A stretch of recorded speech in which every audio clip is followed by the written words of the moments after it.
We're living our truth now. Krista, what? Krista who? Christadelphian? Did you say Christian Dolphin? So are you from Philadelphia?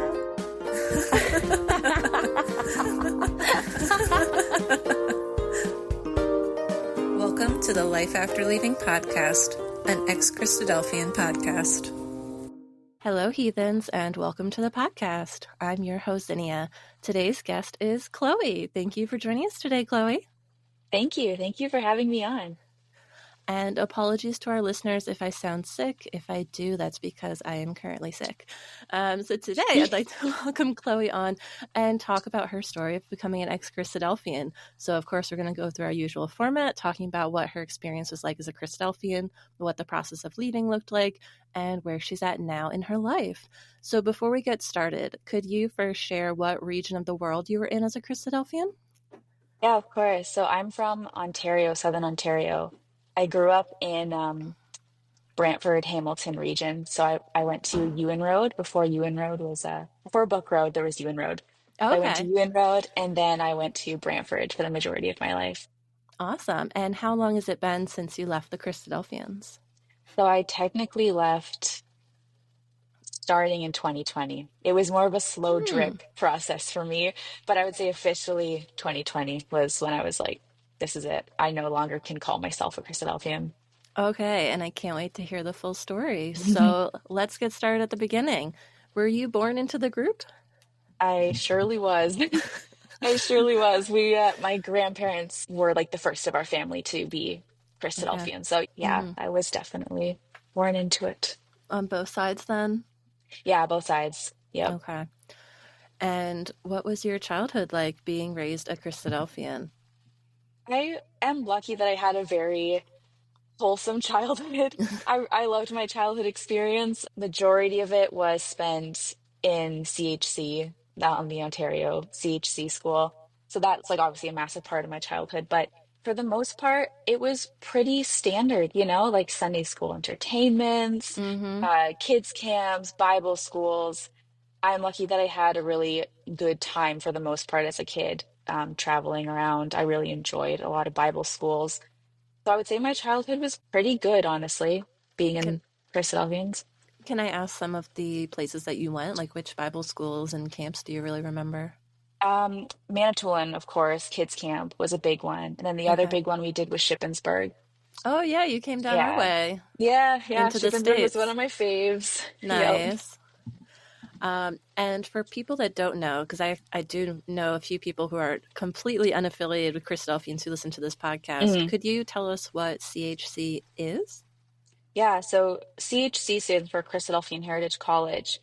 And the Ontario one began in 2004, and I think there was like 14 of us that started, and it was basically taught and run by parents of kids in the ecclesia.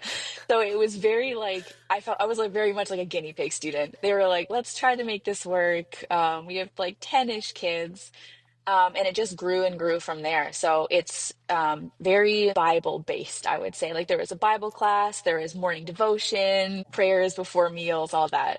But they used the Wow. Ontario curriculum, so they did have to it wasn't just a free for all. Okay, Like, so they did follow the provincial guidelines for yes, the students. So they had to take like world history and math and all that stuff, as well as the yes, Bible-based yeah. classes. It was a Okay. blend. Yeah, as long as we were doing the provincial whatever, then we could add on whatever else they wanted.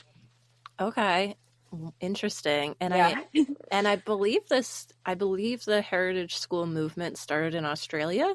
Hmm. I went to the Wikipedia for Heritage College, and Yeah. it says it comes from the Bible passage in Psalm 127. Behold, children are a heritage from the Lord, the fruit of the womb a reward. Indeed, they are. Yeah, Yep. I don't think I need to hear the Uh-huh. word womb again anytime Yeah, soon. I'm okay with that as well. And it says the mission and values are based on the principles of the Bible and the Yep. Christadelphian faith. Indeed, can't forget that. Yeah, the Bible and our Yep. interpretation of it. Hmm. So, Yes, yes, yes. and I'm curious too, with your ecclesia, Hmm. have going all in on this, school, were they more conservative, traditional, or were they more progressive where they're trying something new? Like, how do you see it from your time there? I perceived it as traditional, Okay. honestly, and a bit, I would say, leaning towards the conservative side. Brantford Ecclesia leans more conservative for sure. Okay. And I believe that trickled in a lot to the school. I remember it felt very structured. It was very, very structured and very, yeah, traditional is the word. Okay. Yeah. Yeah. I feel like that's the roots of Christadelphianism. I always think of Hmm. traditional. It's trying Yeah, not to veer too far from the original setup, the absolutely. beliefs, staying rigid Hmm. to that, the structure of the meeting, all of those kinds of things.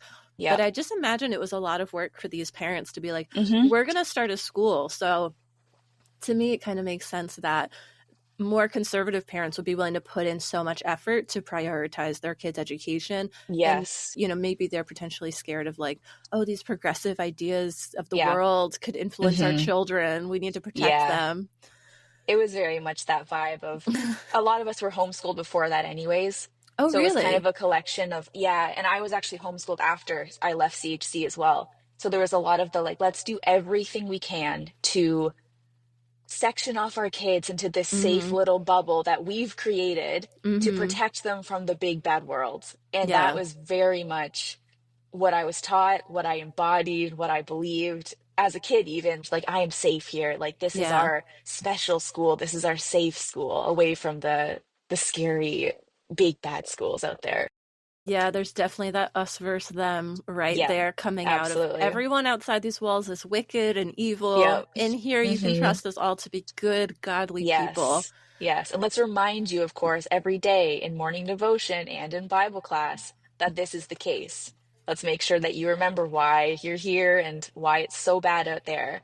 I remember a lot of that, just getting it drilled into my head every day. And that you're lucky to be here, I'm Yeah, sure. exactly. So lucky.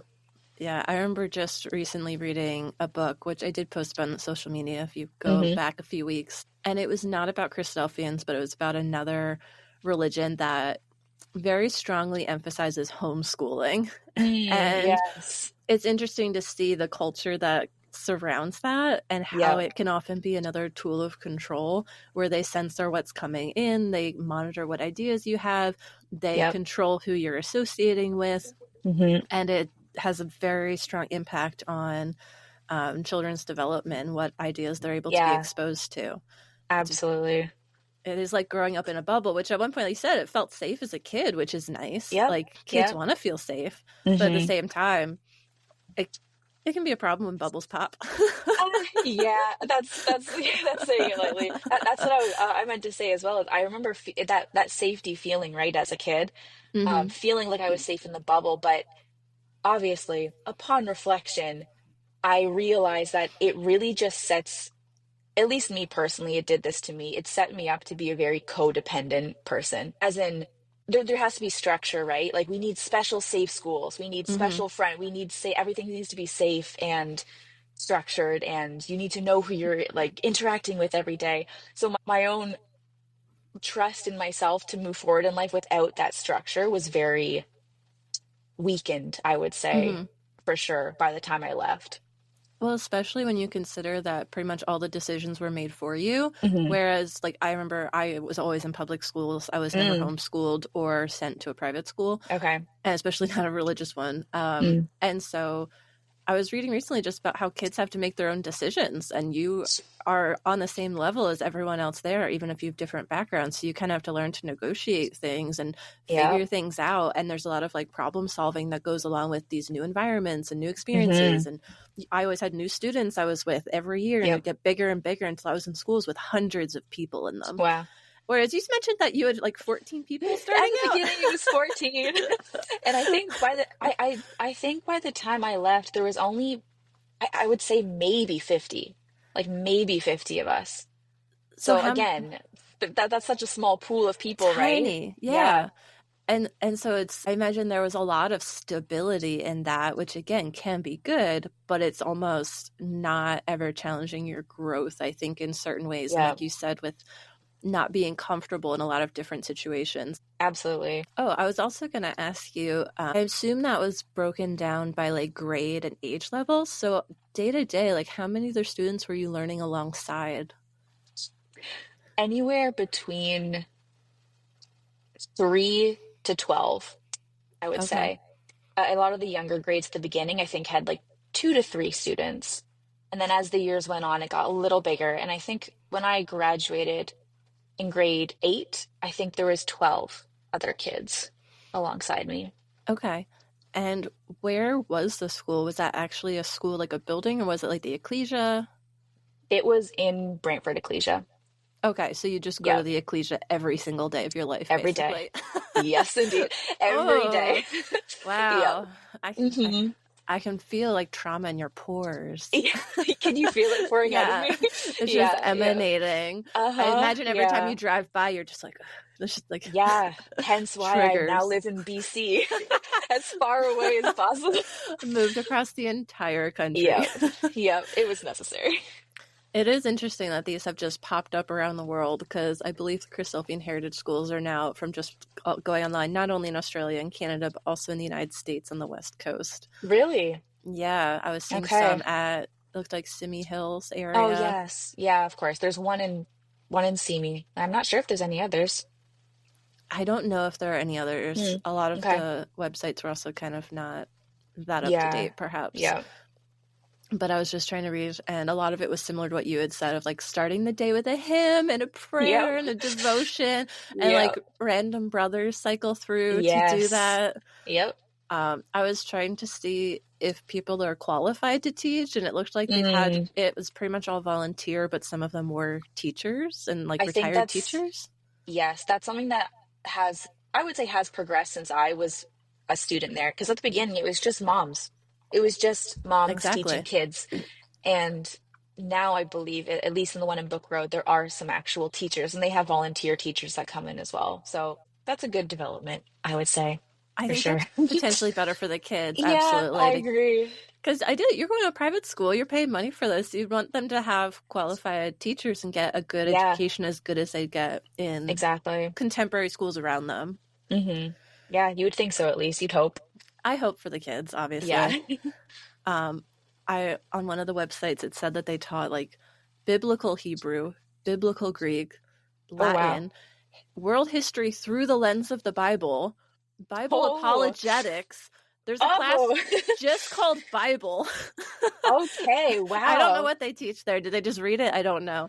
And another one that Yeah. was finance in the Bible. Oh, wow. I did not get any of these topics. I missed No? out big time. I'm going to say I got Bible. You Bible was got the Bible extent. class? Yeah, I got Bible class. I did not get apologetics. I did not get finance. Wow. Yeah, I can only imagine what finance is like. It's like if you Yeah. add 10 shekels to Yeah. 20 shekels, and Yeah. Or it's just the it's parable of the like, lost coin. yeah, over and over. Yep.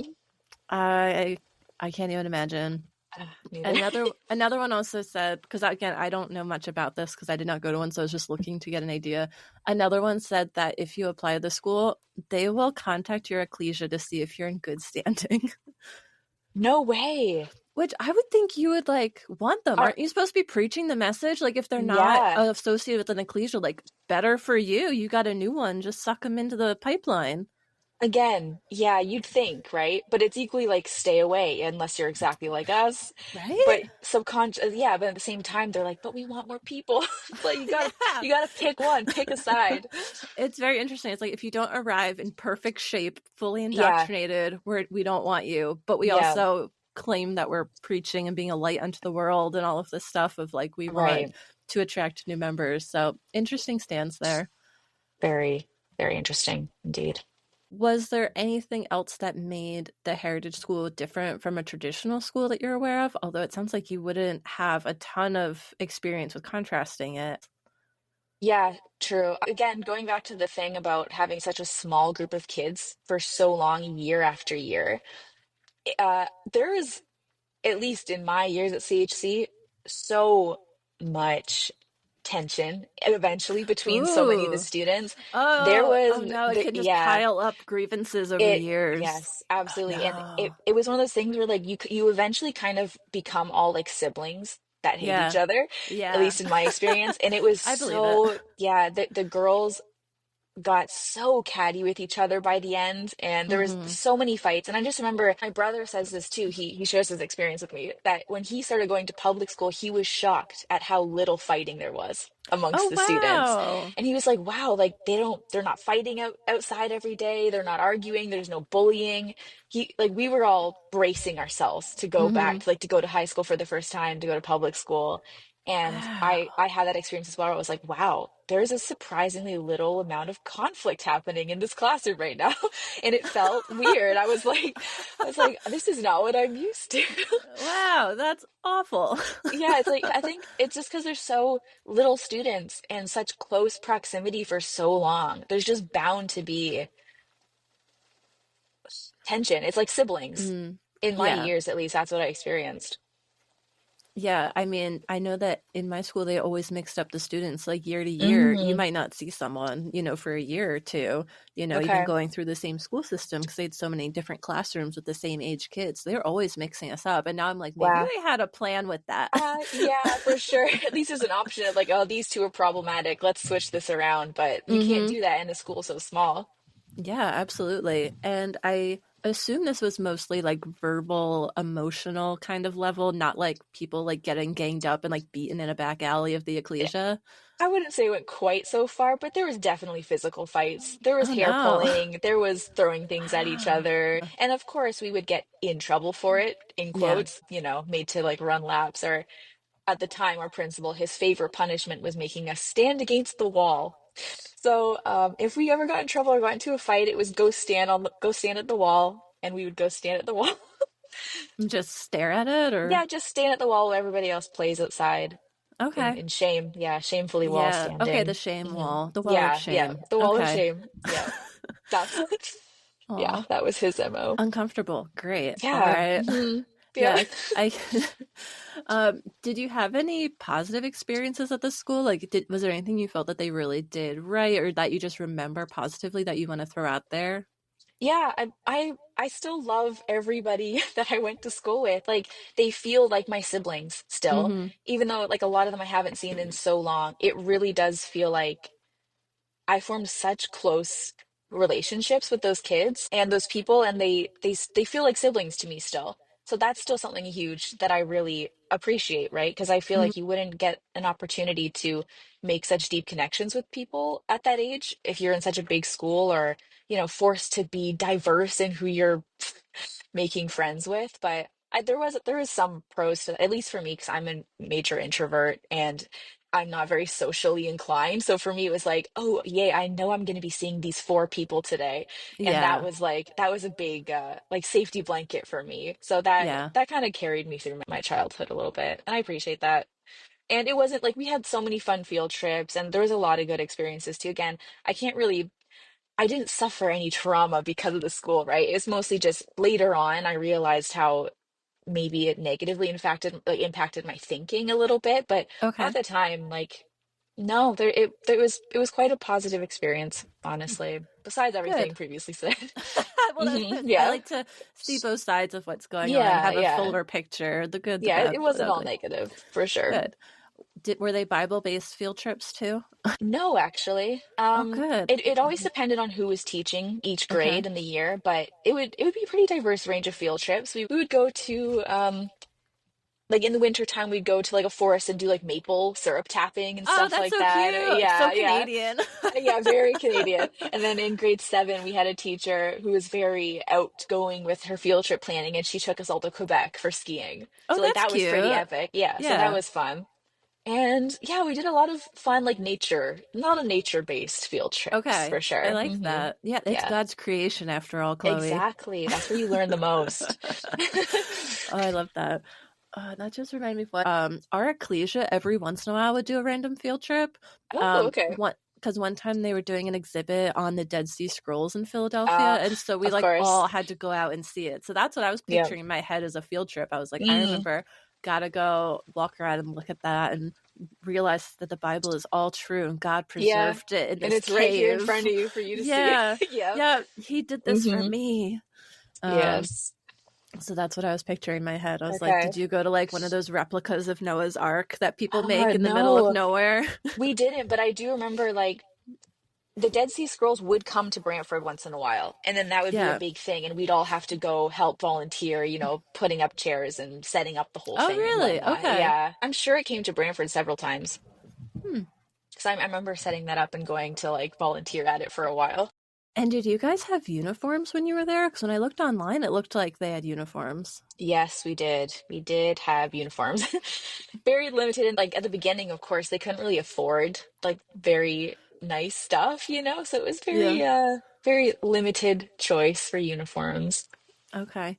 Um, and I assumed that was somewhat gender based. Yeah, so the boys had classic trousers, shirt, and for the girls, it was these little skirts, and you had to wear tights underneath, and little shirt with like a vest on top. Of course, you had Yeah, to be more covered up. yeah, Except for those extra legs. They're always layers. like, Yeah, yeah, yeah. show all the leg, but vest over top. Yes, yeah. But other than that, there wasn't anything different gender wise, right? Like the curriculum was all the same for both genders, right? Yeah, Okay. yeah, I believe so. The only thing, oh boy, this just Uh oh. unlocked this memory. It does remind me though, during the later grades, I think the provincial curriculum required them to do some sort of sex ed. But of Oh no. course, Oh no. alas, this cannot be. We cannot do No. this. This is what we No. separated them out for, right? Oh no. So they decided to create their own kind of version of sex ed, I'm but it was terrified. we called it the Tower. It was called oh, I wish I had thought of this before. It was called like the Tower of something for the girls. And Sin, probably. yeah, yeah. And for the boys, I don't know what. The boys was a mystery. So they would take all the girls and all the boys, separate them out, and then one of the teachers, the sister, would like do kind of like a devotion type thing, talking very, very vaguely on things to do about like periods and just like very, very vague. I just remember like having more questions than answers almost every single time I left one of those things. Yeah. And for Oh the boys no. as well, I have no idea what they spoke about, but that's the only Huh. like gender-based thing I can remember them ever doing, which is pretty standard, I think. Good. Yeah, I don't want them to Yeah. have like a wifely duties class or Oh, anything. not yet. That comes later. uh, yikes. Um, all right, was there anything else you wanted to share about like the culture at the school or anything? I guess maybe one more, not to leave it on a negative note, but I remember one thing specifically that I remember being an issue was that, of course, it being parents teaching, there was definitely times in the school where there was a lot of favoritism That was the shown. first word I thought of when you said parents, and I was Yes, just like, 100%. And a lot mm-hmm. of parents that kind of had little beefs with other parents and then hence Oh would no. treat like the kids differently. There was some How? parents one year I remember who had a thing against boys. This particular person having all daughters and just Yeah. really did not get boys at all, teaching boys. And my Yeah. brother was unfortunately a student of Oh this no. person, and so that Yeah. was there was some suffering that year for him for sure. So again, it's like it wasn't a professional setting, I would Mm-hmm. say. I can't speak for how well it's progressed over the years, but at least when I say it was not a professional school setting at all. It felt like a Mm-hmm. bunch of moms uh, teaching your kids. So there was definitely some moments you'd be like, that should not be happening in school. That is so unprofessional. And you don't think Mm-hmm. about that when you're younger, but then obviously thinking back how that affects you. Like just seeing adults be unstable around you in different Mm-hmm. ways, it has an impact on you for sure. That's the only other thing I can maybe think of that was of note. Yeah, I think that's Yeah. good perspective and just relevant. Um, Hmm. It definitely reminds you of the importance of teachers having trainings and taking like ethics classes and things like that. Like there's Yes. that whole level of professionalism where they are Yeah. taught things in school, where they Hmm. shadow teachers, where they see how to handle things and Yeah. what the expectation should be. And I think just throwing someone who may not have a lot of training or at least may not have current training or something like Hmm. that might be a little different than what may be ideal. Yeah. Yeah. Absolutely. All right. Well, all very interesting to hear about from someone who did not go to a heritage school. And I remember people like talking about it when I'd go to Bible school because people would be Yeah. like, Bible school is so nice. We feel so good. All we do is Mhm. spend all day around other Christadelphians. Like, we're so accepted. We have community. That'd be so great if we could have this year round. And so I think people Hmm. kind of went with that idea. And when you heard about the heritage colleges, they're like, oh, they're kind of just running with that idea of Yeah. Yep. doing this kind of day-to-day schedule, Yep. but with like their kids in the Yep. real world out there. Exactly. And so there's not any, you're not really given any tools for what to do outside of that, right? It's just like, okay, you're going to high school now, I guess, or like this is the end of your grade. Goodbye. And no tools are given to you to deal with that transition at all. It looks like now a lot of them are going K to 12, where it's the Yeah. full school potentially, which feels like you're saying potentially not ideal for someone to hit whatever age, whether it's like 14 or 18, Hmm. whatever age their curriculum ends, if there's no like transition in place. Yeah. Because I remember Yeah. even in high school, they'd be like, oh, in college, it's not going to be like this, it's not going to be like Yeah. that. And they'd try to prepare us. They started doing where you could like work half a day, start to get job experience, and Mm. kind of like transition into working and going out of school. And they would always talk about colleges and stuff. And so you had a culture at the end of high school of trying to adjust you to the real world. It Yeah. doesn't, does the Christadelphians have any of that from what you remember? No, like none whatsoever. Nothing. It was, I don't remember it actually ever being talked about, ever, of like what to do now that you're working. Like for me, a young sister, I guess, I got baptized at 16. There was no other thought in my mind. Like in Brantford being more conservative, I remember it was looked down upon to get further education. And a lot Yeah, of people that's the did, more obviously. traditional view. Yeah. Yeah. So it's like you leave school, you leave Hmm. CHC, and then it's like, now what? Am I just waiting around to become a wife or something? Or and so that's kind of what was like that was subconsciously in my brain. I remember I didn't really have any grander ideas of what I wanted my life to be. It was just like, oh, I guess I'm just gonna go with the flow and kind of use like the Christadelphian adults around me to kind of guide me and show me where to go and tell me what to do. There was not a lot of like agency I given think to me for sure. Yeah, I think that's common where you're looking at the people around you for an idea Hmm. of what to do. And I remember Yeah. I was fortunate where I had an older sister who kind of Mm. modeled what I ended up doing with I ended up going to a community college and then going from there to a university and kind of following the trajectory that they did to get my Okay. education. But I remember even feeling a little bit of the lack of that because I remember being in school and the teachers that ask us and be like, who has a scholarship? How have your Mm. college applications been going? And Yeah. I remember hearing all these students being like, oh, yeah, me and my parents were touring here and we applied for scholarships here. And I just remember being aware that my parents didn't go to a single college or university with me. Like, we never Really? looked anywhere. Like, I just was like, Wow. oh, I'll go to community like my sister. But like, it Yeah. wasn't even a conversation that I remember of them being like, oh, why don't you go here? Why don't we go with you and like try to help you make choices Wow. and make an Okay. idea? Yeah. And it I just think never happened. that's wow. Yeah. I think I was so almost like shell shocked after high school of not knowing what to do again in that like paralysis state of like I don't feel like it's right. I really was dedicated to the more traditional values that Absolutely. I That was was the whole like point. raised in. Yeah, yeah, I You're was supposed to very be. right. I am the model student here. I was a Yeah. model student of CHC. How So could you I not be? remember yeah, exactly. I think yeah, I took a year off after high school because I just genuinely had no idea what to do Yeah. and I worked odd jobs here and there. And then my parents did kind of help me guide me towards like what do I want to do? And I ended up going to makeup school for 2 years, which was the best 2 years ever. Aw. Because that was kind of my first experience of like I was able to follow my own direction for a bit for the first time Yeah. Yeah. ever. Like, because high school, again, you don't really have much choice in that. Either way, you're doing But the regular structure by yeah, the exactly. province too. Yeah. Hmm. Yeah, so I am really happy that my parents supported me in going to art school because that was a Yeah. big deal. And people in the ecclesia for sure like did not, people were talking about me as soon as they heard that I was going to art school. There was a lot of like going to my friends being like, oh, make sure you keep an eye on her. Like, oh, do you know she's doing this? Like, oh, we got to be careful. Like, you know what I mean? It's like, oh, she's And you already want begun the slippery slope. And this is adults gossiping about a young Yes. person. Yep. This was an adult Yeah. man at the ecclesia talking to my friend Hmm. at dinner one night at their house.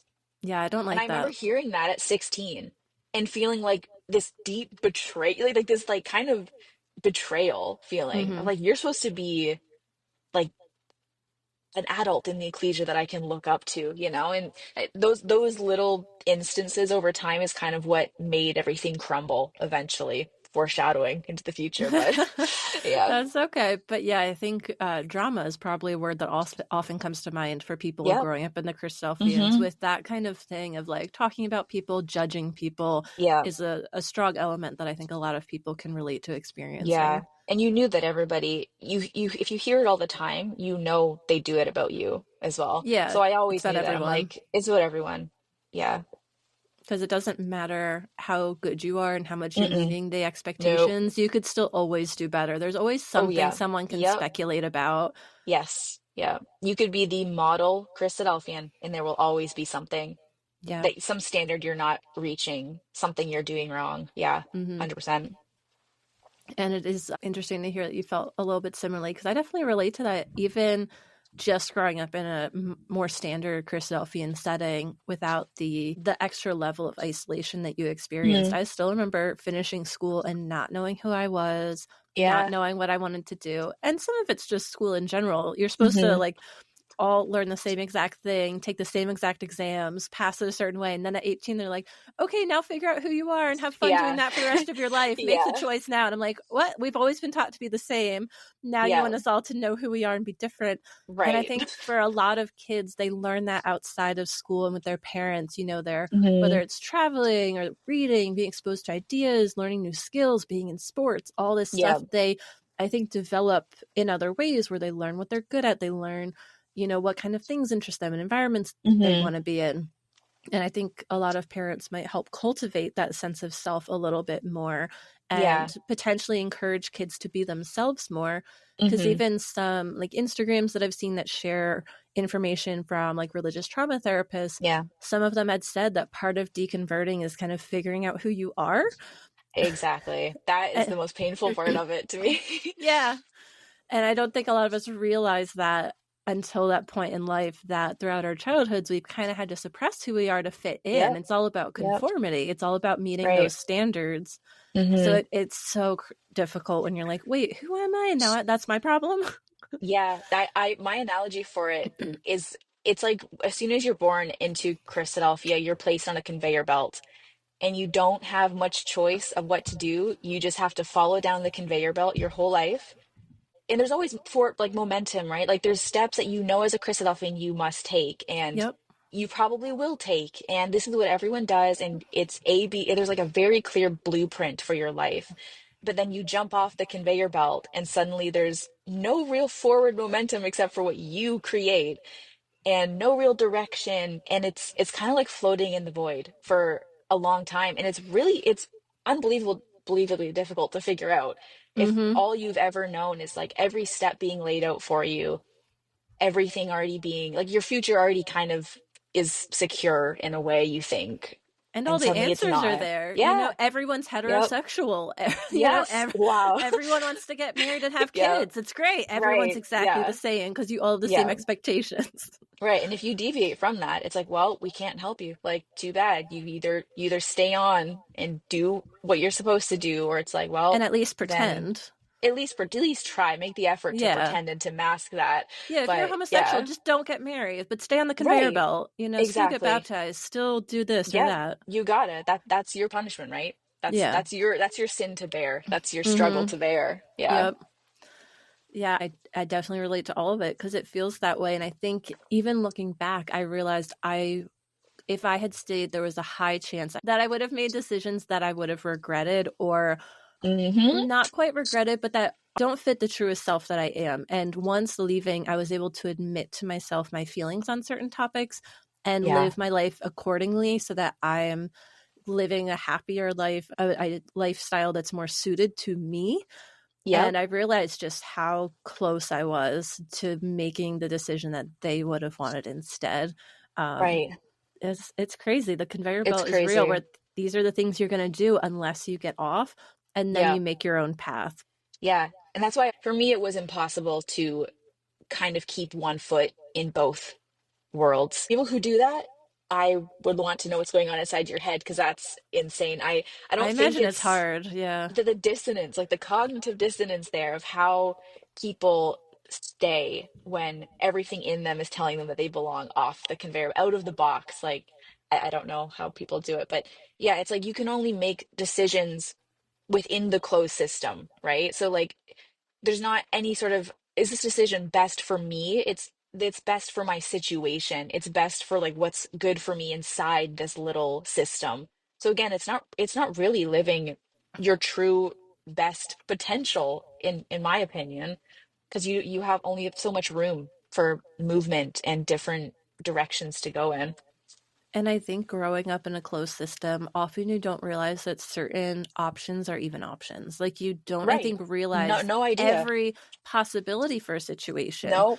Like in the one book I mentioned earlier, she didn't even realize different sexualities existed. Yeah. And she Yeah. didn't have ideas like understandings of other religions and things like that. Yeah, that's thank goodness for the internet, honestly, Yeah, in nowadays, our yeah. life, because that's huge. Because we would have been the same most likely, I feel like, without Hmm. at least me, without the internet. Like if it was what 50 years ago, I would have had Yeah, no idea. it has been amazing in every way. This podcast would not exist without the Yeah, internet, both yeah. between connecting with people and even on my way Hmm. out, looking at research, Oh starting my to see goodness. that there were some problems underlying Christadelphianism that are Yeah. kind of the topics of different history episodes that come up on the Hmm. podcast. But I think even with that, like, she finally, like in the book that was based on her life, it was kind of like a fictionalized memoir. She Hmm. talked about finding library books and finally finding like a adolescent maybe or like Hmm. teenager level book that had Yeah. people of different sexualities in it, and seeing a woman love a woman, and she's like, oh my god, is that the feeling that I've been having for another woman? Wow. But she Yeah. didn't know that that was a thing. She didn't know that that was Oh, allowed. She didn't know that that existed.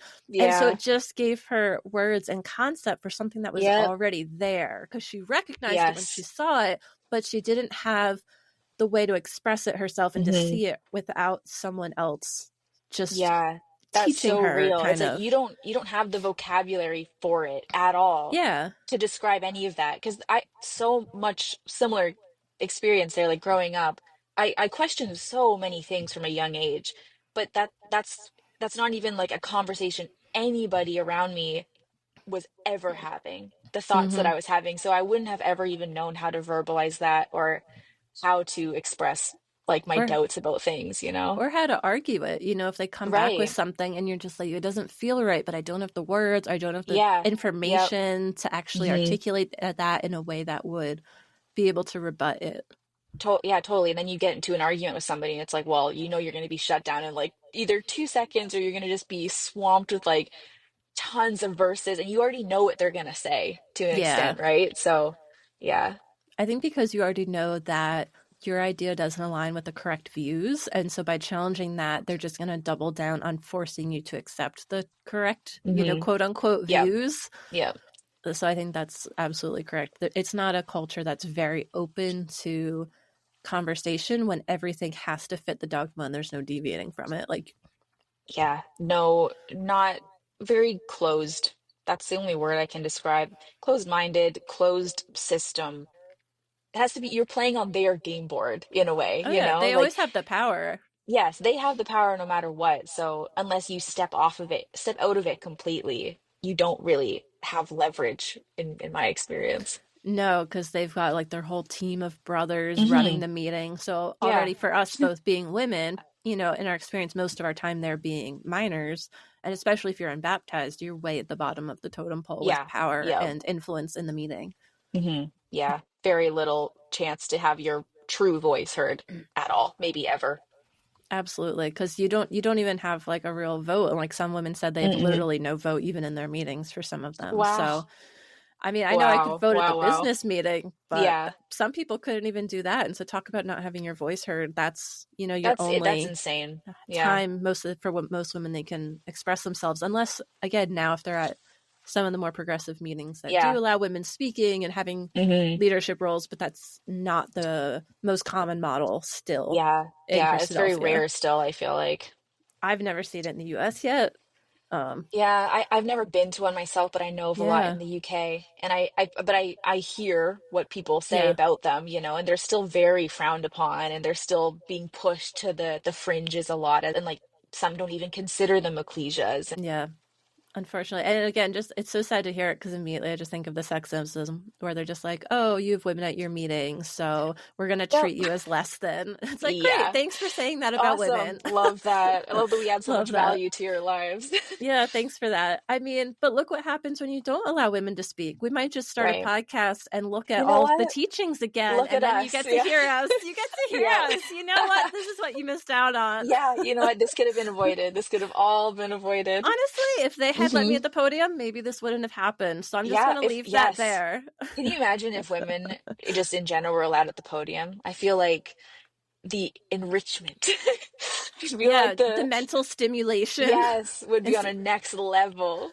Even the other day, I was thinking that, I listened, I took some notes, but the longer I was there, I feel like the less notes I took after getting baptized, Mm. because the longer you're in it, the more you realize I can't fucking do anything with this. Like, I'm not going to teach a Yeah, class. yeah, I'm not totally. going to use Yeah. this when I walk out of here, because it's like, my job is to understand the concepts that I can pass Jesus' quiz or whatever when the kingdom Yeah. comes and get in. Yeah, And yeah, he's yeah. like, you're a good Christadelphian, you're on the list. I'm like, okay, Yeah. great.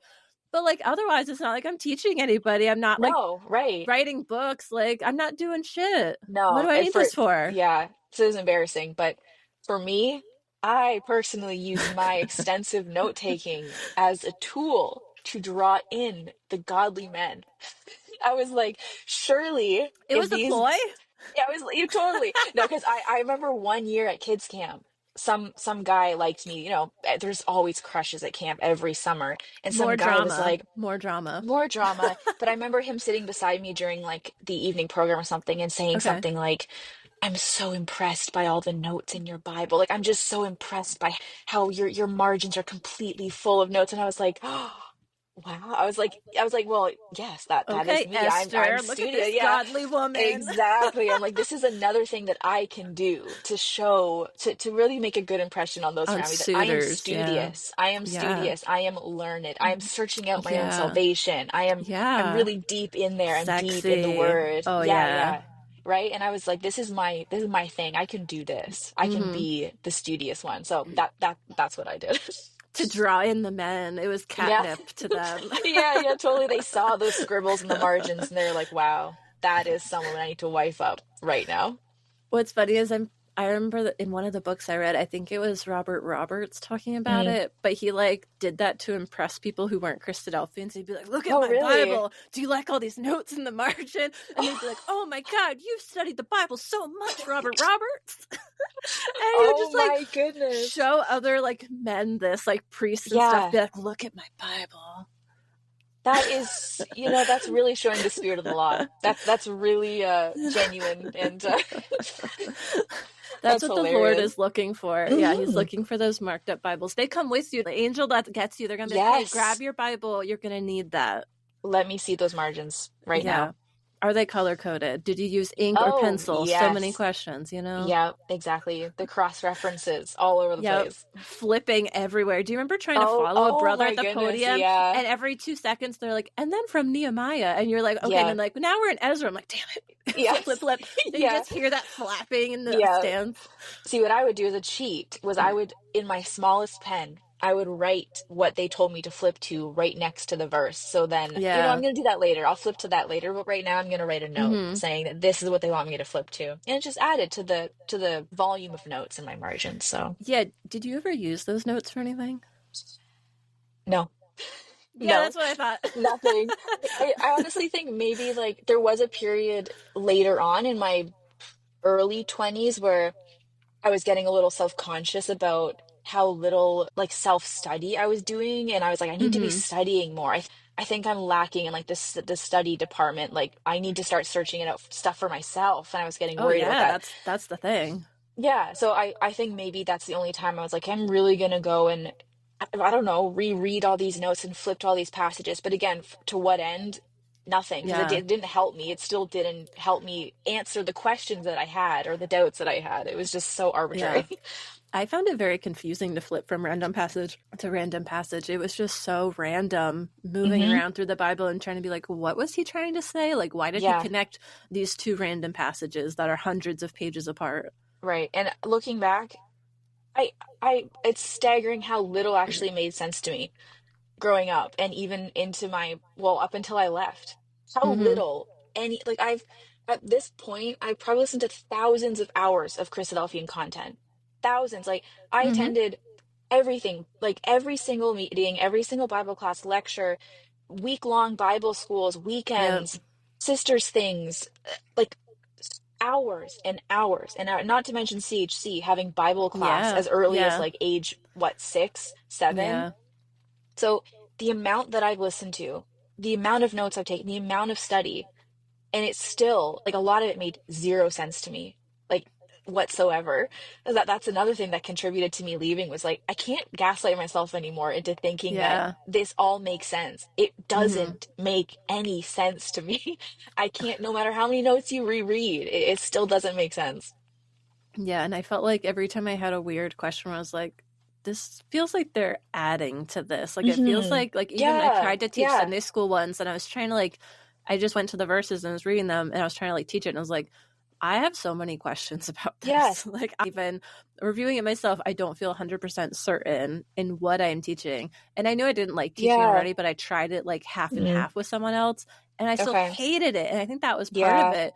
Not only was I not interested and passionate in that in itself, but it Hmm. just made me more confused having to slow down and Yeah. really try to get into certain parts and realize it didn't make sense. Right. It's that I it's so real what you just said of it. It's almost like the more you hear about and the more people like speak about the same topic, it's almost like it's just adding to the confusion to me. Like nothing ever seemed to be stripped away and made simple. It was always like Hmm. we have this new interpretation, or it just, it always like seemed to be more complicated every year. The Yeah. truth in quotes Yeah. always seemed to be more complicated the older I got. And then people would Yeah. tell me, well, the truth is simple. It's really so No, simple. It's not. I don't, it's a puzzle. it is a puzzle. I loved that where you guys were talking about that in uh the prophecy episode, where Yeah. it's like Christadelphians love to see this thing as a puzzle to solve. And I was like, that Hmm. is exactly it. And Yeah, it is. it's that, and that's what my brain latched onto, I guess, is what is like righteous and like good. Like this is the Hmm. noble pursuit, is to be constantly figuring out this puzzle. But Hmm. to what end? Mental illness. Yeah, That's it's to what end. exhausting. It's Yeah. exhausting. And confusing, like you said, the mental gaslighting. So you've got that mental Hmm. discomfort all the time around it. You can Yep. potentially have changes to the doctrine and Hmm. realizing that the dogma came out of the Bible, but it's not Yeah. necessarily biblical, because Yeah. at some Yeah. point there's all these Christadelphian books where, Hmm. like Steve had mentioned, where it's just pages and pages of them going on Yeah. without them even quoting a Bible verse. Right. And so at some point, Christadelphian teachings are just Christadelphian teachings. They're not Yep. necessarily biblical teachings, even if it's on the subject of Yeah. something in the Bible. You're so right. When it becomes more about Christadelphian teachings and less about what's actually, like, I love when you guys are talking about just the idea of being a biblical scholar outside of any sort of religious Hmm. teaching. Like, Christadelphians aren't really down to do that. And I think that's why it becomes so like derivative of itself after Hmm. a while. There's only so Yeah. much you can talk about. When I left, I did go back to one prophecy weekend.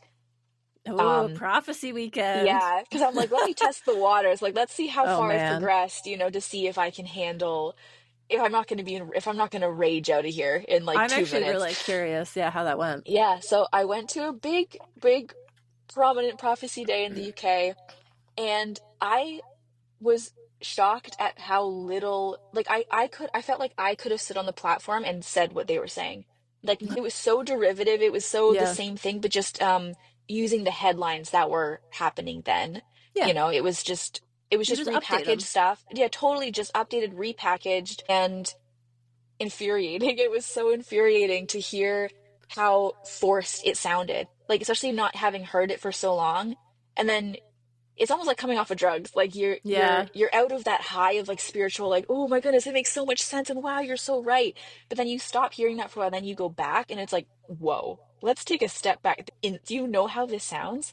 This sounds crazy. So I just remember being like, I was writing notes, but these are different notes. These were notes of rage. These Yeah. are like, this makes no sense. And I can't believe he thinks that he can blah blah blah. And I was writing notes for my current self.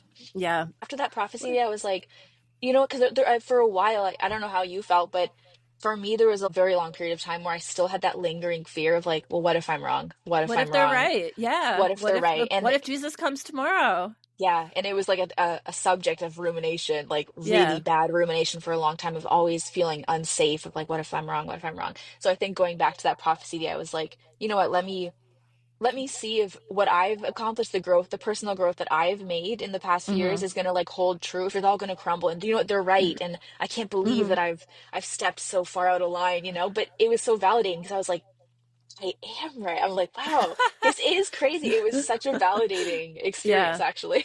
That's such an interesting litmus test. And I am glad to hear Mm, how it went for you. I can only imagine how horrified I would be listening to a Christadelphian talk yeah, again. I haven't done it. It was hard enough yeah. to sit through a funeral with people, like Oh my religious leaders goodness. going up and like reading the Bible. And I was like, ugh. Yeah, it wasn't a pleasant, like I was very frustrated and upset. Like it wasn't a great experience, but upon like afterwards I was like, wow, I feel so validated and so Yeah. like almost like this renewed sense of like confidence for where like the Hmm. direction I was headed in. I was Yeah, like, that you're on the right path. yeah, for sure. I'm like, you know what? This is a good sign. I know this Hmm. is a good sign. Let me keep going. And something you could take off your shoulders of that weight of Hmm. fear of like, oh, well, what if, I made a rash decision? What if they were right Yeah, all along? yeah, They have the one truth and no one else right. has an idea of what's going on. Because Yeah. that's what But they tell you. little old me can have a different idea and like Yeah. yeah, exactly. And I mean, leaving is so personal and Hmm. often lonely because most of us Yeah, leave as individuals. It's rare to have a lot of support in leaving. So it yeah, is hard because you have to handle all those doubts yourself and figure it out for yourself, which yeah, is not yeah. easy. It was really, really difficult, especially, I mean, I don't know if you can relate, but if you already have anxiety and depression issues, it can be Yeah. a Yeah, that really, was hard. really, Yeah, it was it's hard. a really hard thing. Yeah. It's like no easy task at all. And Yeah. even finding the confidence to like go to a therapist maybe and talk about it. I was so scared to even do that because Hmm. what if somehow she They tells found some like out. what if they found out I was saying these things? Like that was Yeah. even terrifying. So it was a very like an internal war, I guess you could say, for a long time of just sorting through what the heck was happening. Yeah, you must have grown a lot because I know I've gotten emails and comments from people saying like, "Oh, I wish I could come on the podcast, but I'm too afraid of what they'll say of what's going to Yeah, happen." Where I it's just so like that relate of to like, that. what happens if they hear this? Yeah, for And sure. Yeah, so far it's been okay. So that's hopefully good. everyone's okay out I'm glad. Yeah, there. I'm past that point. At this point, after this year, I'm like, Yeah. I don't have any energy left to even mask anything anymore, to Yeah. be And honest. I think it's freeing in a lot of ways Hmm. where I don't live with the fear of that and we're all on the same page because some of them I know have listened to this and heard my story and all Mm, that. yeah, And I think it's interesting because it almost facilitated a conversation we never would have had because there was never the trust there. There was never the yeah, vulnerability there. You always had to be yeah, a perfect Christadelphian or yeah, hide your feelings or with superficial hmm, relationships or whatever. So yeah, we never would have ever talked about like why I left and what problems were there and what yeah, things I had, and I did when I was younger have a lot of depression and some hmm, anxiety. And so it was interesting now where I feel like now things are more open. Potentially there's a yeah, little bit more acceptance from them or at right, least an understanding, maybe some yeah. empathy there, which I think is a good thing in the end if that's a side effect of this. I think the podcast helps humanize people who were demonized by the meetings. 100%. It's almost like you're already giving them the information that they probably wouldn't ask themselves, or maybe they want to ask, but they don't really know how to. It's just like, here it is. I'm laying it out for you. Take it or leave it. It's like this is me. This is what I got for you. Um, Yeah. yeah, it's almost like you're avoiding having like the difficult conversations because you're just giving it. You're kind of just like, here you go.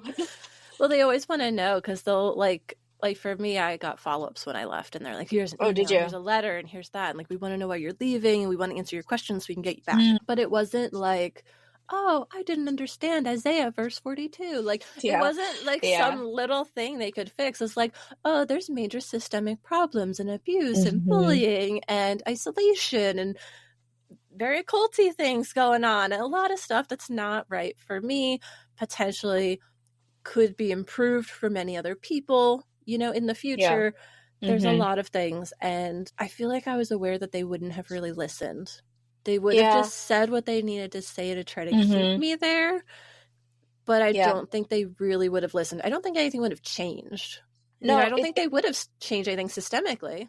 Like, oh, yeah. we'll let you preach now. Okay. Oh, yeah, great. Yeah. All right. Like, Yeah, they no. wouldn't have any concessions for me. They'd be like, oh, well, you misunderstand your role in the meeting, Phinia. You need to Yeah. humble yourself a little bit before God. Yeah. It feels like it's not really genuine. That's not genuine communication to me, right? It's like No. here's where how far we're willing to go. And you already know that like in their closed system, this is how far they're willing to go. It's like, well, I'm trying to communicate something that goes farther than that, but they can't go there in Yeah. my experience. Like they don't know how to step outside of that and even think outside of that. And you can't ask other people to change. People have to want No. to, and it has to be self-directed. And so, you know, for a lot of the reasons I left, so much of it was like emotional and related to experiences of other people and culture and Yeah. stuff. That was a huge, I think, driver to push me out kind of my whole life. I was getting messages that I wasn't safe there and all of that.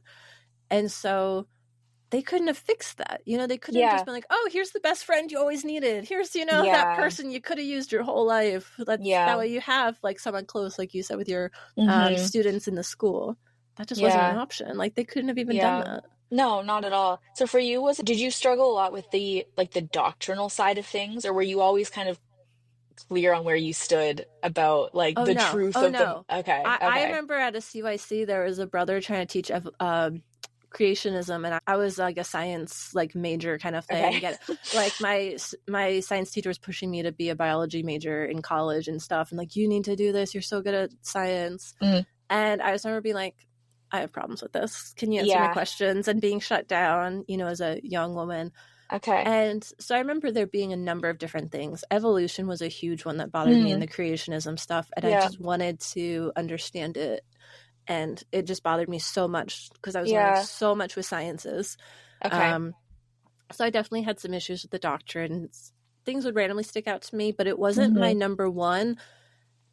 And I didn't make the decision to leave based off that, which I think Okay. is Yeah. important, because I ended up leaving just when I realized this isn't good for me, Yeah. basically. Yeah. And then Yeah. I think I was saying recently, I was like, I feel like this podcast is me coming to terms with the doctrine and breaking that down Okay. later. Okay. Yeah. Yeah. Absolutely.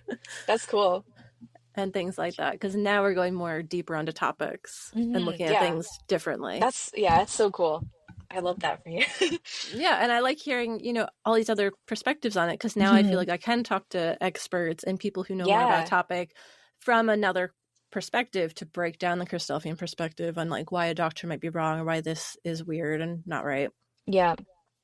And I figured that's helpful for other people to hear who have also left, who are Oh, also having the same thoughts and conversations and doubts and totally. concerns about different aspects of Christadelphianism. Yep. It's been so helpful for me. Like, oh my goodness, even just the history stuff is something that I never knew much about. Okay. You had mentioned how school kind of influenced your view of Christadelphians. Did you want to talk about that a little bit more to elaborate? Yeah, for sure. I took everything very, very seriously as a kid. I was a very quiet, introverted, bookworm type kid who took everything to heart and truly believed everything that I was being taught. And Mm-hmm. what I was being taught was that we are special, we Mm-hmm. are better. Subliminally, like, subconsciously, that's what they are Yeah, telling maybe you, not the right? words, but you're God's chosen Yeah, people, which means everyone else is not. You know, exactly. so would you rather be chosen or not chosen? Yeah, right. You have been chosen Yeah, specifically by yeah. God, and So they you're haven't. special. So Yeah, therefore, you are better. And yeah. I really grew up being taught that, first of all, but then equally believing that my biggest problem in my life growing up was going to be the world. Like that was the Mm-hmm. thing I feared the most growing up was the Yeah. world. How am I going to handle the world? The world's trying to infiltrate my mind. The world Mm-hmm. is a threat. The people of the world are threats. Mm-hmm. Like money's a problem. Like worldly media, like everything was just so problematic and scary. Yeah. And so I really took that to heart as a kid and grew up with a very, very deep fear of almost even interacting with people that weren't Christadelphians. Oh man. And I really, really did believe to an embarrassingly late age that I was in a way superior. And I never had that notion. Like I personally thought I was better, but like, yeah, I really did believe that what I was doing, like I almost had this noble cause, right? This purpose, Mm-hmm. this like really deep purpose that no one else has. And Yeah. I thought that for sure was a superior way of living, right? Even if it Mm-hmm. wasn't like me personally was a better person than that person, it was what I'm Yeah. doing and what God has called me to do, which is like be a martyr, like suffer and Mm-hmm. and dedicate my life and manifest God and basically give up this life for God. Like that cause is superior to whatever you guys are doing out there. Mm-hmm. So I really did believe my whole life that I was extremely special Yeah. and that the world was to be feared, like greatly to be feared. And that kind of like dictated a lot of what I did, a lot of my decisions, and a lot of what I like was willing to do and not do. So that honestly, that's the biggest thing for me was how like isolated Christadelphians were, but it was for like a good cause, right? It was Well, that was what you were told, wasn't it? It's yeah, for a good reason why we're doing this for you. This is for yeah, your best interest. yeah. And it's a very like grand narrative. Yeah. Like it's a very Yeah. huge idea. And growing up, I could never understand why nobody around me seemed to be taking it as seriously as I thought I was. I'm like, if people around me really think that Jesus is coming back like tomorrow, Yeah. every night they pray like, oh, may Jesus return tomorrow. May tomorrow be Yep. the return of Christ. It's like, Yep. if you really believe that, why are y'all like going to work right now? Like, why are Yeah. you guys acting like Right? this? It made no sense to me. Why are you even living a normal life? Why aren't you just Right. at meeting all the time? Yeah, I'm like, why aren't we like forming some commune? Like, why aren't we all moving up to Yeah. Manitoulin? Like, it Yeah. really made no sense to me. So that was a huge thing for me too, of like, why is no one taking this so seriously as I feel like you should be? And it's scary. Like it was very, Mm-hmm. very terrifying to me, this idea that Christ was going to return. And Mm-hmm. I thought it was Yeah. going to be when I was a kid, right? Because they always said it's going to be tomorrow. So I'm like, Yeah. okay, so I'm going to be a kid and I don't know what I'm doing. I don't know. Nope. There's a very vague idea of what's going to happen. Very Am I vague. going to be made immortal not until I'm baptized? Well, that's a terrifying thought in and of itself. So what am Yeah. I going to be doing? Where my parents going to be going?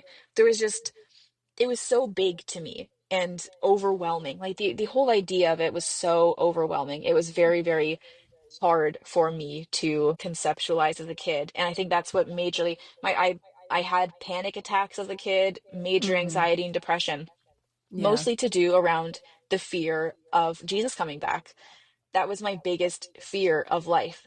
I would be Yeah. terrified of planes flying overhead because I thought for Mm-hmm. some reason in my mind that meant war. Like if Yeah. I heard a plane, if I heard a knock on the door, anxiety attack because I thought that Angel was is going to coming to be get angels. you. Yeah, Yep. for real. So Yep. I didn't understand why people were talking about it in such like a positive way and like, oh, we can't wait for like that knock on the door of blah blah blah. I'm like, it's terrifying. What are you guys talking about? This is crazy. It's so scary. Especially when you're used to stability, and that's Hmm. the biggest threat is complete instability. Like the world's going Yeah. to change, and often Yeah. like you're also supposed to believe that it's all preceded by like war, apocalypse, like planes falling Exactly. out of the sky, and Yeah. all this stuff, and like your parents might get whisked away, and Yes. like who's taking care of me? Like Yeah. how are we traveling? Like I want answers, and like there Hmm. are no answers There's no to answers in, really yeah. reassure you. And then There's you not like think a when you get guidebook. baptized, no, not like nothing. And no one talks about that. And that bothered me a lot. And like it doesn't get easier when you get baptized too, because I thought, okay, once I'm baptized, I'll have this kind of inner peace, knowing that like, okay, I I'm am in. safe now. Yeah, I'm I'm in. in. Yeah. But in fact, it only got worse because now you're constantly thought checking like for sins. Like it was just like thought Mm-hmm. checking all day, like Yeah. Have I fucked it rumination. up? Yeah, Yeah. to every single moment of every day. And then then a whole new wave of anxiety comes. Okay, well, now apparently I need to be prepared to fight in Armageddon as a Yeah, saint. yeah. I hope you have your Um, sword skills up to yeah, par. yeah, I'm not quite there yet, so can you give me some more time? Like that's an absolutely insane idea to me, that we all need to be prepared as saints to fight as soldiers Yes. for Christ in Armageddon. Yeah. I can no longer, I don't believe it, and I Just cannot try to wrap my head picture all the around that. seniors in your ecclesia fighting a Yes, war. And right. I'm And then like, he that, has yeah, diabetes. Like, this isn't right. going to work for him Yeah, to be on a battlefield all day. He yeah, needs his insulin. exactly. Like, And then it what? brings up so many more questions of like, that Christadelphians won't answer because, okay, well, Yeah. that's not important right now. Or like, we Hmm. don't need to worry about those details. Like, God, this God will is, figure it out. Yeah, this he'll is, fix all yeah, that. you know what? Our Yeah. brains probably couldn't even comprehend it. If we did know, Yeah. we probably wouldn't even be able to like understand. So don't even ask those questions. And like, Thought terminating I, cliches. Thought yeah, terminating cliches. yeah, Google it if yeah. you don't know what that is. Oh my gosh, I need this. I need to know about this. But yeah, like it's exactly that. Yeah. Like I couldn't accept that anymore. It was not good for my mental health. Yeah. It was basically consuming my adult life. Like Hmm. I couldn't focus on like building a life or even thinking about doing anything for myself because of Well, this you fear. tomorrow's not guaranteed, so Right. plan for only today. Plan for only today. And not only that, but tomorrow you might be fighting in Armageddon. So Yeah. prepare your nervous system for that. Yeah. And I mean, fear is the number one tool of control. Yeah. So no surprise that that's in Mm-hmm. the toolkit. Yeah. You know, now that we're outside of it, more able to recognize that it's like a high control Mm-hmm. group. Um, Absolutely. so that makes sense because that was the motivator to keep Yeah. going, to be following the rules, all of Yeah. that, because then Yes. that's your safety Yeah. is, Yeah. I you was know, a big following rule along. follower, and that's a big thing I struggled with when leaving is like I don't have a system. I don't have any system set up for myself. I don't even know how to go Hmm. about doing that. So for the first little while when I left, I was kind of like speed dating all these Hmm. different like religions and ideas and like new thought and like a lot of new agey stuff and Yeah. Wicca and Yeah. witchcraft, and like I cycled through so many of those things, kind of being like, I need something. I don't know how to live without this like structure in my brain kind of guiding me of what Oh to yeah, you do. couldn't handle that the No, gray area after being in black and no, white. You I needed do the so. answer. What's the Oof, answer? I I just need know. someone to tell me what it is. Yeah, it's almost like that is part of like what, rumination OCD can like, Oh, being in that, in like yeah. a religious structure, it almost sets people like me up Mm-hmm. for mental issues down the line. Because I Mm-hmm. do really struggle with ruminatory OCD and Okay. like thought checking and stuff like that. Mm-hmm. So that gray area is a no-go for, like, that is my idea of Yeah. hell. That is like that gray area of, okay, I'm not black or white. It's what is it now? I need to find something to fill that void Mm-hmm. right now. So that was I'm sure that's very stressful because that is a yeah, hard yeah. bar to meet. Yeah, Just have all the answers all the time. yeah, it was kind of fun, and I wasn't taking it like too incredibly seriously because Okay. the more I kind of let go of the need to have something to replace Yeah. it, like Yeah. almost as I was checking out all these things, the need for it kind of started dissipating. So That's good. it kind of became like an exploratory, just like fun thing, and then um I kind of left that for a while last year, and I'm like, I just need some silence in there for a Yeah. while. Just let things, just like let the waters settle completely Mm-hmm. without trying Yeah. to figure things out all the time, just for once. Yeah, it sounds a little exhausting, and I think Hmm. that's a healthy approach, it sounds like. I mean, it's good. I think everyone should try to explore once they leave with Yeah. whatever. That way it opens your minds, opens your Hmm. ideas and stuff. But it is interesting how many people lean towards like more of an agnostic view after Yeah, leaving. for sure. And they kind of just live in that gray area. It's like, yeah, maybe there's Yeah. something. I don't really think so, Hmm. but I don't have the answer. I don't believe in like one specific Yeah. story anymore. Hmm. I know you're into ghosties and paranormal and Okay, such. I'll be honest. I saw something white like fly over your head 5 minutes ago, and I was like, "Does she have like a ghost behind her or something?" I wish I could ask her. Like, was there something in your car, like a piece of dust that flew Uh, by? Not that I saw, but you're probably gonna I laugh definitely. at what I have What is it? in my car. I have my own Crystals? I have my crystal collection in my car with me. Yeah. Um. All right, so let me keep looking at things, and let's hope it wasn't a ghost. But I love that you're like, oh yeah, you're into ghosties, and I was like, well, Speaking of, can I ask you about yeah, what just happened in your car? yeah, yeah. That's my car ghost. Okay, good. We all need a His name car is ghost. Paul. Yeah, They his keep name us is Paul. safe. Yes, yes, he does. He protects my car. As he should. Yeah, and even for me, that was accidental getting more into the paranormal because I just lived in a haunted house. And before that, I was like, I'm not looking into it. I'm not trying to No. figure it out. I was just like, well, now I have a problem because I can't really Yeah. deny it anymore. I love that. Actually, another thing, I love this. When I was a kid, I was obsessed with the paranormal. Because I had Oh, really? yeah, I had something happen when I was very, very young. I think I was Ooh, like ghost stories. 4 or 5. Yeah, I was super, super young. When I was super, super little, me and my parents lived with my grandparents, and I was an only child at the time. And we lived in like their basement suite, and all the lights were off going down our stairs into our suite. And for some reason, I don't remember how it happened, I started falling violently down the stairs, like tumbling head over feet down the Yeah, stairs. terrifying. Yeah. And then suddenly, I felt as if someone put their whole body weight to stop me. And I Yeah. stopped on like the third stair before the end. And I remember like looking around super confused because I felt like something had just stopped me. And I looked up and I saw a white glowing figure. And I'm Whoa. talking about like I was a very, very small child. And Yeah. I kind of stared at it for maybe like 2 seconds because it wasn't moving, wasn't doing anything. It was Yeah. just this kind of luminescent, white, kind of narrow figure. And I turned around and bolted up the stairs as fast as I could. And I remember running directly to my parents and I told them, I think I just saw an angel. Yeah. And my parents were like, what are you talking about? Like, what do you Yeah. mean you saw an angel? And I told them immediately. And they were like, Yeah. oh, maybe that is an angel. That's, they kind of Well, just like that's the dismissed. safer version to Yeah, say. yeah, Yeah. totally. And I remember like since that moment, I'm like, no, I still have no explanation for it, but it was weird.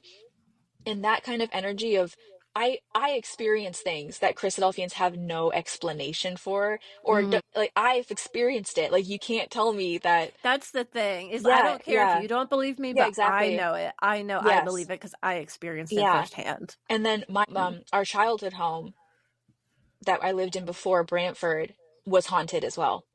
And Ooh, I what haunted moved. things did you have there? Oh boy. Yeah. My sister and I shared a room, Okay. and we had bunk beds at the time. Okay. There Yeah. was a figure that would walk from a tall man that would Okay. walk from one end of the room, and he would walk into the bathroom that was joined onto the room, and Okay. he would move behind the door and just stand behind the bathroom door.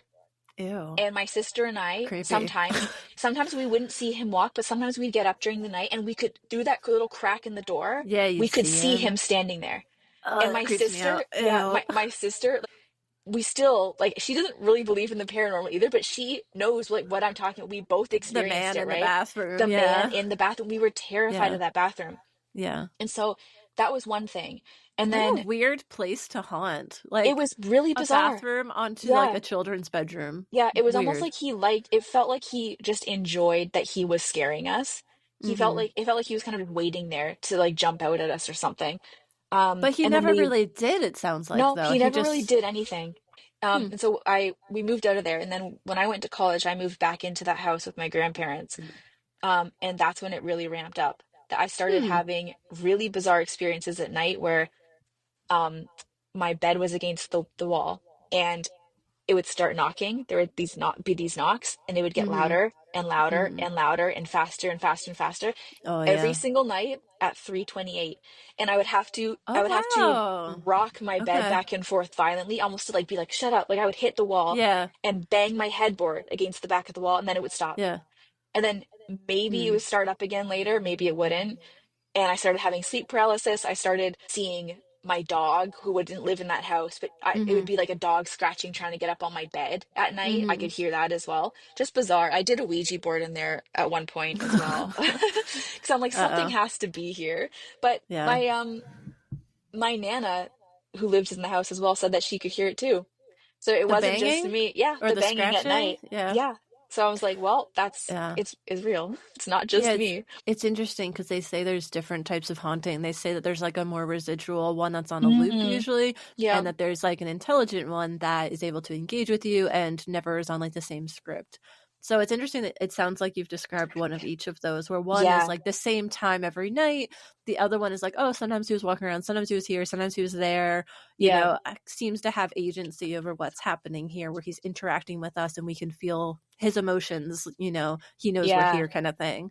That's so true. Like all our very young childhood ones felt like that loop. It felt like just things we Mhm. would see the same things or hear the same things over and over again. But then when we were older, it was like, okay, we're gonna try to like interact with you a little bit more. Yeah. And that's another thing. Like, I wish I could understand it, but I have to accept that there's a huge gray area at the paranormal that I may never Yeah. understand. Maybe Hmm. I'll understand it when I'm dead. Who knows? Yeah, right. Like I said, Yeah. I'm hoping for the 3D, 4D. I'm hoping for like the dimensions theory to be true, where it's yeah, who like knows? there's just different dimensions, happening all at the same time, and they're kind of just overlapping once in a while. Yeah, that's why I was like, oh, it'd be cool if I could Hmm. travel back in time because that's just a Yeah, dimension you can travel into. right. Yeah, would So love it'll be that. interesting to see. But Yeah. like I said, if haunting's real, me and my fiance would promise whoever dies first gets to haunt the other one. Oh, love that. So he better watch out if I go Yeah. first. Yeah. Oh I have boy. permission to haunt you. Yeah, that's great. Yeah, it's a great deal. So should we get back to your interview again? Yeah, let's get back to that. It's all right. So did you want to talk any more about things before leaving? Did you want to talk about your baptism? Some people have things they want to share about why they got baptized, where they were at, because often it's like it's downhill from there. That was like your peak. I gotta be Yeah. religious. Honestly, it was kind of for me, my mindset at the time was I have friends who want to get baptized right now as well. I am so socially anxious and awkward that I do not want to get baptized on a stage by myself. By yourself, yeah. So I'm going to make sure that I can tag along with this group getting baptized right now because otherwise I probably would have never done it. I Okay. kid you not. Wow. I don't think I would have ever gotten baptized if it wasn't for my friends doing it. Like the anxiety was too much. Like I had nightmares before the night before my Hmm. baptism. Like it was Yeah. so much for me at the time to think about doing Wow. something like that. Maybe, maybe like actually no, the older you get, the worse that gets. I feel like the pressure's really on, right? So I did it out of kind of peer pressure, Yeah. honestly. And then yeah, after my baptism, everything started spiraling very, very quickly. Mental Hmm. health wise, rumination wise, anxiety wise, and then my obsession with the Hmm. truth and that being my entire identity. Just as soon as I Hmm. got baptized, it just completely that was me. Like that's what my entire life is going to be. Before it was like, okay, well, I'm not baptized yet. There's some room for like For exploring different Chloe. things. Yeah, there's some room for Chloe to still exist. But then as soon as I got baptized, it was like, shut that down. Like, we can't have room for this like fleshly stuff anymore. You're right. Cut off the old man. Like, be Wow. gone. Yeah. So That's so sad. that's when she really died, honestly. Aw. Yeah. That's interesting to hear, but it kind of matches, where you are at mentally at that Hmm. time. Absolutely. And the culture, you're taking Yeah. it very much to heart because those are all things, that I've absolutely heard in the Christadelphian Yeah. culture. But I feel like one thought that I even had during that was I feel like that almost explains some of the superficialness in the culture is if you're not genuinely feeling that, then trying to be that and showing other Yeah. people that sometimes. I think a Hmm. lot of people, not all, but a lot of people would want to be perceived that way or be so distracted thinking about that. Like, I feel like my friendships now are just based on who we genuinely are and like shared interests Yes. and stuff. But Hmm. everyone there is supposed to be like the same. So it's like Yeah. weird trying to get to know other people where it's like, let's talk Right. about like what's your favorite book of the Bible? Like, I don't know, like Yeah. And those type of friendships are almost glorified as like, oh, I yeah. have a very spiritually deep relationship with this person. And it's like, Yeah. okay, well, you just basically have long conversations about the truth with them. Like, Yeah. and that's You do the considered Bible like, readings together on yes. Zoom. And that's supposed to be like the emotional depth to strive for. But yeah, Yeah. that never resonated with me either. Of course, you can only, what they say, like, you can only connect with someone as deeply as you connect with yourself. And when That you're too, absolutely. Christadelphian, yeah, and when you're Christadelphian, you're not it. Why would you connect to yourself? You're evil. You Cut it off. cut Yeah. it off. You are despicable. You should be putting on the new man, which is You're this Christ. fleshly. Like, yeah, you're fleshly, and you're baptized now, so you should be focusing on putting on like the garment of Christ. Like that's your whole persona. So Mm-hmm. I don't. It is really difficult to think about connecting with people at like for who they are and not just. I mean, yeah, you're told to you're only as good as like the five people you hang around, like Christadelphians. I mean, I Yeah. heard that all the time I've growing heard up, that. right? Like, Oh, so wow. even you have to be careful around other Christadelphians because some are better than others, and you have to really like test them out to see if they're going to be good friends and they're going to be But godly again, friends. there's gossipy judgment stuff right there Oh yeah, again. exactly. It's so judgmental and so Those are harsh. Christadelphians. They're part of the Yeah. club. They're No, they're but the you got to in. be careful. You got to test them because, there's some like weeds, so, like there are some thorns amongst the I blah mean, blah blah. a few people come to mind who I've seen in Yeah. the ex-Christadelphian group, and I'm like, I knew you were trouble. Yes, like, yes, like, yes. I think I knew that you were like skipping devotion, or Yeah. at Bible Yeah, school, or like maybe you were totally. drinking, like Oh my goodness, yeah. Were you like, because I was someone who took it to the utmost like sincerity, and I took it so seriously that I did not do anything like that. Like I had no rebellious phase. I had a rebellious phase. Did you really? Uh, Bad influence on me, my little like See, yeah, exactly.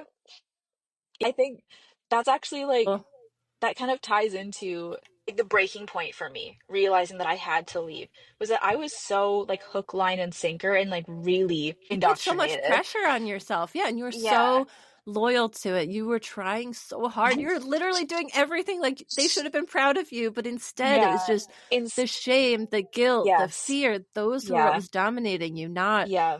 Not love, not what it was supposed to accomplishment be. and fulfillment No. or happiness. Like those No. weren't what you were feeling. No. It And so wasn't getting you there. the breaking point for me was definitely moving to the UK. And I won't expand too much on it, but I think that it was kind of like the illusion was shattered after that experience because I thought genuinely up until that point that the more like conservatively I leaned and the more I interacted with that really conservative group, Yeah. the safer I was gonna be. I'm like, okay, these are my safe people. They're super The most conservative. strict people, They're the most basically. strict. Yeah. They're the most structured. They're the So most that's safe. traditional. Okay, I That's get very it. safe for me. I can Yeah. work with that. I know how Yeah. to interact You with know the that. That's me. rules. Yes, I Yeah. know the rules totally. This is how I dress. Yeah. This is what I say. This is what I do. Great. Yeah. Got it. I'm safe. Yes. So that's what I went into it thinking. Mm-hmm. And instead, what ended up happening was I went from thinking that I was like the best Christadelphian ever Oh no. Oh to no. thinking that I was the worst Christadelphian you could ever imagine. And it was like What? their standards were so high. In the UK, just to confirm where Yes, we are. and Okay. in the UK, and I'm not, this is not a generalization. It's like a very Yeah, we specific also have group. women speaking over there. Yeah, So wherever exactly. you went, and again, you don't have to Yes, say yeah, specifics. this is within a very specific group, a very specific region. Yeah. The standards were so high, and the amount of effort expected of you was so astronomically high that I could not physically or mentally keep up with it. And me Oh being my an introvert God. as well, it was so Yeah. difficult to attend like 5 things a week, extra thing, not like outside of Bible class. Like it was so hard for me. And then that started being That's my issue exhausting. that I need to start working on. So Oh no. these are Chloe's issues, and Chloe needs to start making more effort doing this. And we really need to see you trying a little harder in this. And we're Okay. really wondering why you're not blah, blah, blah, blah. And so I was What just was like, the schedule? What was going on? okay, What so were they doing all this yeah, time? yeah. So Sunday is pretty much an entire day, right? So Sunday was Well, like, I have heard they have like an afternoon tea or something. yeah, they do afternoon tea. And then usually where I was specifically, it would be inviting people back to houses and Okay. spending the majority of the day basically socializing with other people in the ecclesia. Okay, so you go back and forth between the ecclesia and someone's house. No, you're in the ecclesia all morning. So it goes Okay. Sunday school, memorial, and then Yep. a break, and then Bible Okay. class right away. Oh, so you're there all day at the ecclesia, basically. Pretty much and then, until like 3 o'clock. And then the evening was going And to then the someone's house? evening was going for like Sunday roast at Okay. somebody's house. So Yeah, that's we heard Sunday. about that in the one episode with Mike. He talked about the Okay. amazing roast dinners. Yeah, Sunday roast. I can't fault Sunday roast. Sunday roast is amazing. If anyone wants to give us their top Sunday roast recipes, Mm. we will take them as ex-Christadelphians who now miss the Sunday roast dinners. Please. Send Yeah, us I your would recipes. love that. Sunday roast club. Yes. And then Monday, in the specific region I was in, Yeah, what were was they kind doing? of like a mutual improvement type class. So like young brothers, where I was, again, to clarify, you Okay. can't just go from being baptized to speaking. You have to basically do these Monday Like night train? things. Yes, Okay. it's literally like training. So anyone's allowed to come. It's like the most like you're encouraged to come.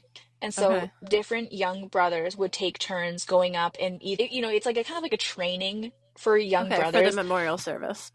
for anything really. Like presiding over a Bible class or presiding Okay. over and doing readings and stuff. And then Oh, all this the sounds older so boring. it truly was It's a fake mind-numbing. meeting. It It's was a fake mind-numbing. one. So like, but Awful.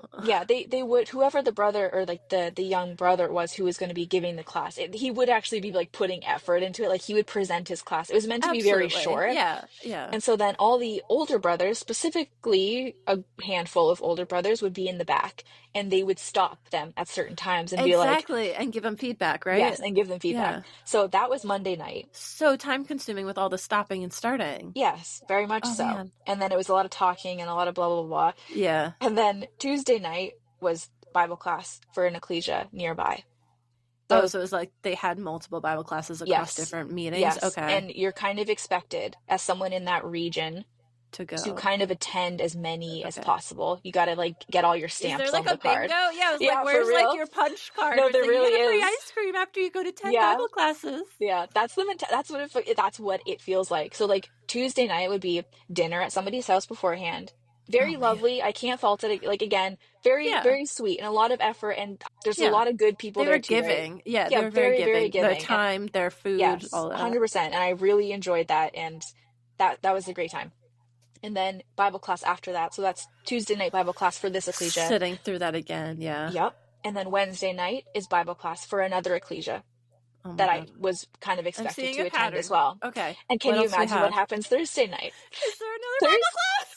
Thursday night is Kingdom class. What the fuck is that?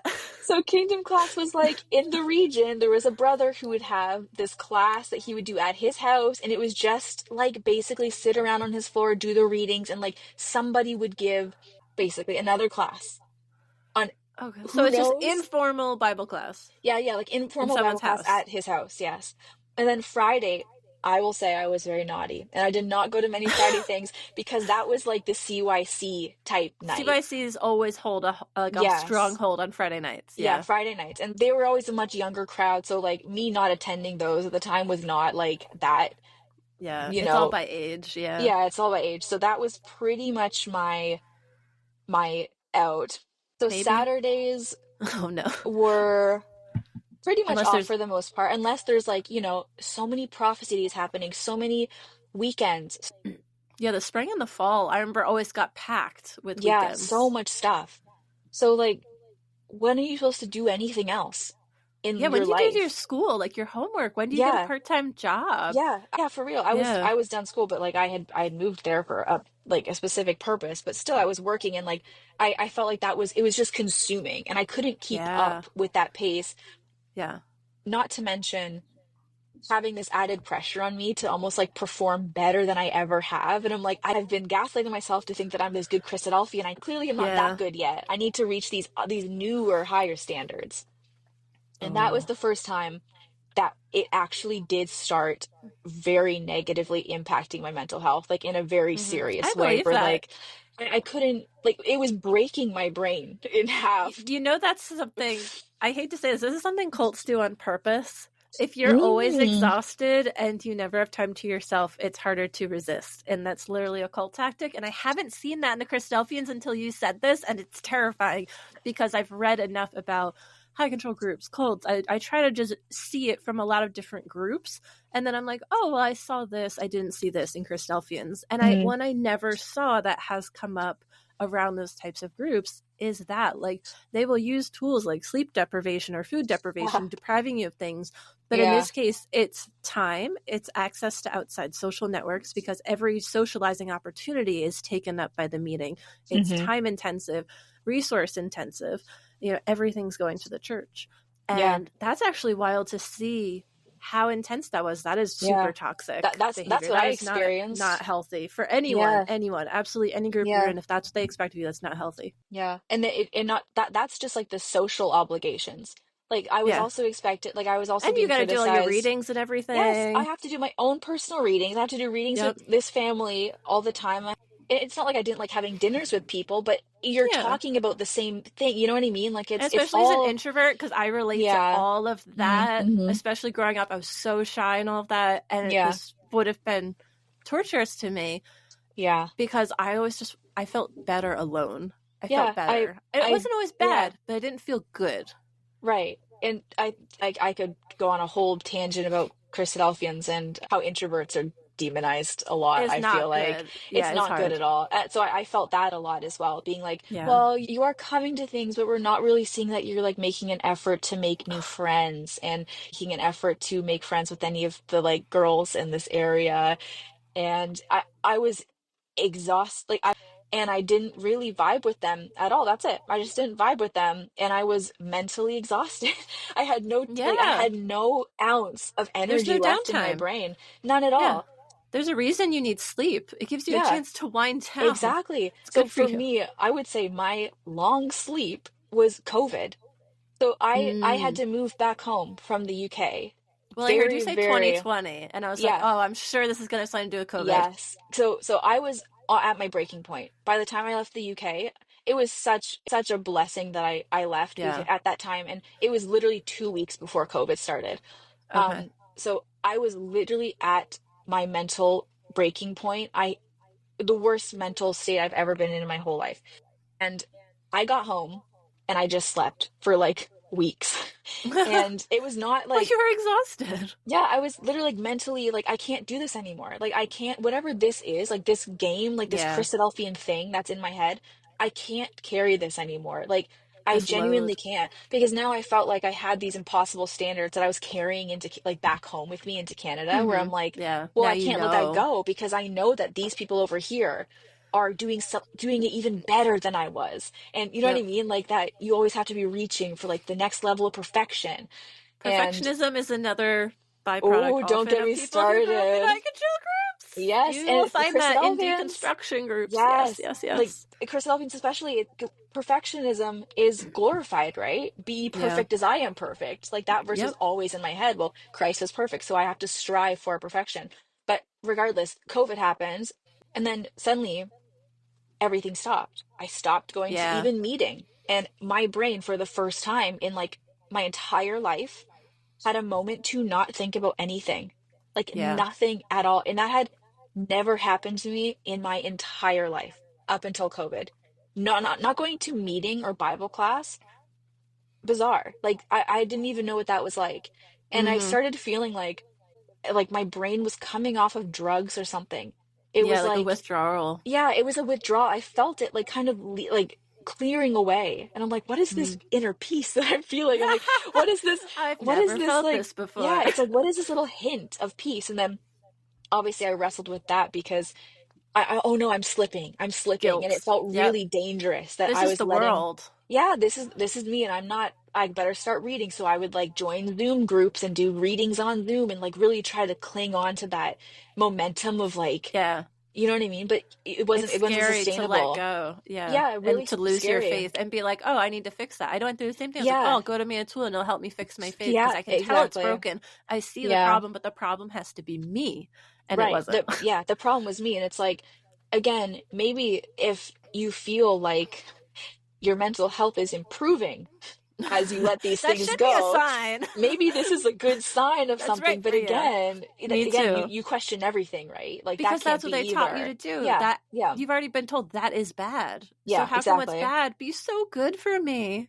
Yeah, exactly. Like that was a huge cognitive dissonance for so long. And then I remember like I would write in my journal about what I'm feeling and like so conflicted, just warring between these two things. And then one Yeah. night I prayed. Like I hadn't prayed in like sincerity in a while because I'm just struggling with so much. And I just told God, I cannot do this anymore. Like I'm done being a Christadelphian.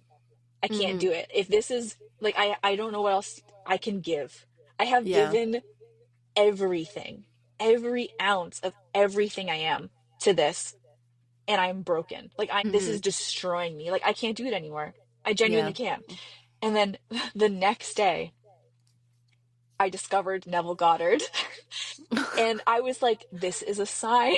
And that's exactly when I went into like going through all these phases of like looking into a lot of new age stuff and like new thought. Okay. And Neville Goddard kind of came up around the same time as John Thomas, I believe. He's just like another different branch. Yeah. So I was Okay. like, it was just very interesting that I told God I couldn't do this anymore. And then suddenly I was like on this fast track of like exploring all these Out. different things. Yeah, I was like, woo. But yeah, that's kind of where it broke down for me was after that experience of Mm-hmm. realizing that you will never be good enough Mm-hmm. ever, and it doesn't matter how seriously you take it. That's almost worse for you, like honestly. It's I think it's the people that have like a more um kind of like God is loving and God is good, and they focus a lot more on like the sunshine and rainbows kind of Christianity aspect of it, you know. Yeah. And maybe not necessarily think so hard about the future of it and like Armageddon and like the more God's serious gonna like kill almost yeah, everyone. I feel like those are the people that can last, you know, Yeah. but Who for ignore all the bad stuff. right who are able like it doesn't affect them, like the bad stuff doesn't really affect them. Yeah. They're not really anxious about the kingdom, like oh it's gonna be Mm-hmm. great, whatever, I just accept that. But for someone like me who really wanted to know these real answers, like I want to Yeah. know what we're doing here. Like, tell me Like, tell me specifics. what we're doing so that I can do a good What am I job, doing all you day? know? What's my Yeah, schedule during the yeah. day? What are we literally gonna be doing? Right. How am I gonna fight? Like, how does this make sense? I'm on board. Don't get me wrong. I'm so on board, but Yeah. let's figure this out. Let's be serious about this. Yeah, and people used to ask these questions because in the one history episode, someone had written to John Thomas, and they're like, "Will I be able to appear and disappear at will? Like, can I just like apparate like they do in Harry Potter?" And John Thomas had to answer that question. He was like, "No, I don't think so," basically. But I was just like, "That's a valid question." Totally. Because I grew up kind of believing that we would. Yeah, Because right. I yeah, thought so. yeah, I thought so because like the angels, right? The angels Yeah, would appear and disappear. So if you're gonna take that verse and say we will be like the angels, girl. then therefore we are interdimensional Yes, time traveling beings with it sounds so no fun. gender and Yeah, like vagueness, so much vagueness. and Like, sometimes we just wrestle humans for no yeah, reason. yeah, we wrestle Yeah, humans, we fight, we spread plagues and whatever. And like, impregnate women. yeah, that too. Can't forget that. There's a weird mix of skill sets on the resume of an Right. angel. Yeah. So I'm like, we will be like the angels? Is this something that I'm really interested in? I don't know. Yeah, angels aren't in every book of the Bible. They just kind of come up here and there. So it's Yeah, like, what do we really know about them if we're supposed to be like them? Like, I'd rather exactly. really have that pinned down. Yeah. Are they And gonna have like some of them are kind of monstrous from what I yeah, remember from some of the descriptions. for sure. They're not really humanoid like Yeah, beings. They're just kind of like these vague agents. shapeshifter kind of Yeah, things. for sure. Yeah, And that's one of the main doctrinal things that I guess kind of like broke me down to the point where I can't buy into any of it anymore is this idea that the future, the end game for God, is that yeah. there will be no more humans on this earth. They There have will to be be, all changed they all or have to killed. be gone after the millennium or whatever. Yep. There will only be these very vaguely descriptive immortal beings with no like laws of physics, like no No free will. reproduction, no No free reproduction. will, like nothing, like we will I not be Marriage is humans. just gone too, Yeah, because like marriage is gone. They will no longer like be be in married or need of. given in marriage, Yeah, that verse. And yeah. like there's no more eating and drinking, no Which I more mean, like so sad.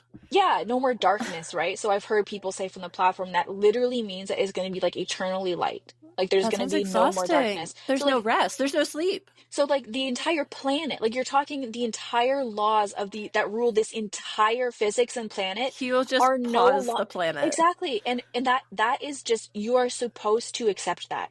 You Yeah. must accept that. And so I'm sorry, I can't. I have tried so hard. I've tried my best for Well, so especially long to after accept they it. told us that God made everything perfect. Like, he made the animals, he made the creation, Mm-hmm. he made the earth so it spin and have currents. And I've heard them try to argue that, like, those kinds of laws of physics are hidden in the Bible if you read a verse a certain way. They're Oh. like, oh, well, he talked about the winds of the seas, which means the currents and whatever. I'm like, Oh, sure. okay. I haven't heard that. But you're saying there that then God's going to be like, oh, actually, I fucked that one up. Let's just start Yeah. over. Yeah, And yeah. we're going to stop turning the earth now. It's just going to Yes. always face the sun. That half of the planet, we're just not going to use anymore. We're only going to use this side. Exactly. In, like, Asia and, like, the Middle East. Right. So then it's like, well, like, how far are we willing to, like, suspend disbelief of all these things? Like, Yeah, of like, reality. and I get it. Okay. To buy into it for a second, it's like, we don't know.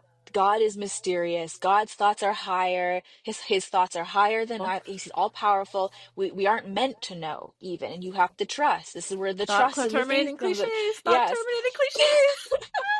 Oh, I hate it. But like Indoctrination. even just buying into that for 2 seconds, it's like I just can't do it. Like it makes no sense.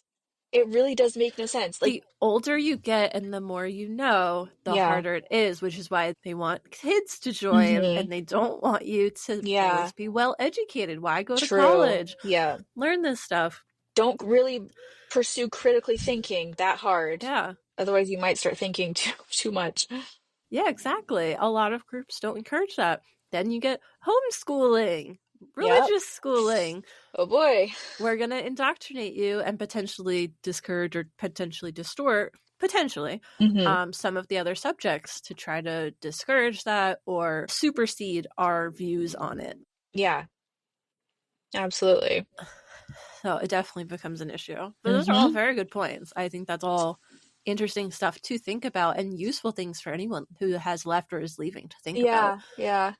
Because you're so used to looking at it one way. But when you actually stop and try to dig in deeper, you realize that it doesn't have a solid foundation, these ideas that they teach. Yeah, and it's bizarre. And again, it's like we should be scared. Like if that is actually going to happen, how is everyone not terrified right now?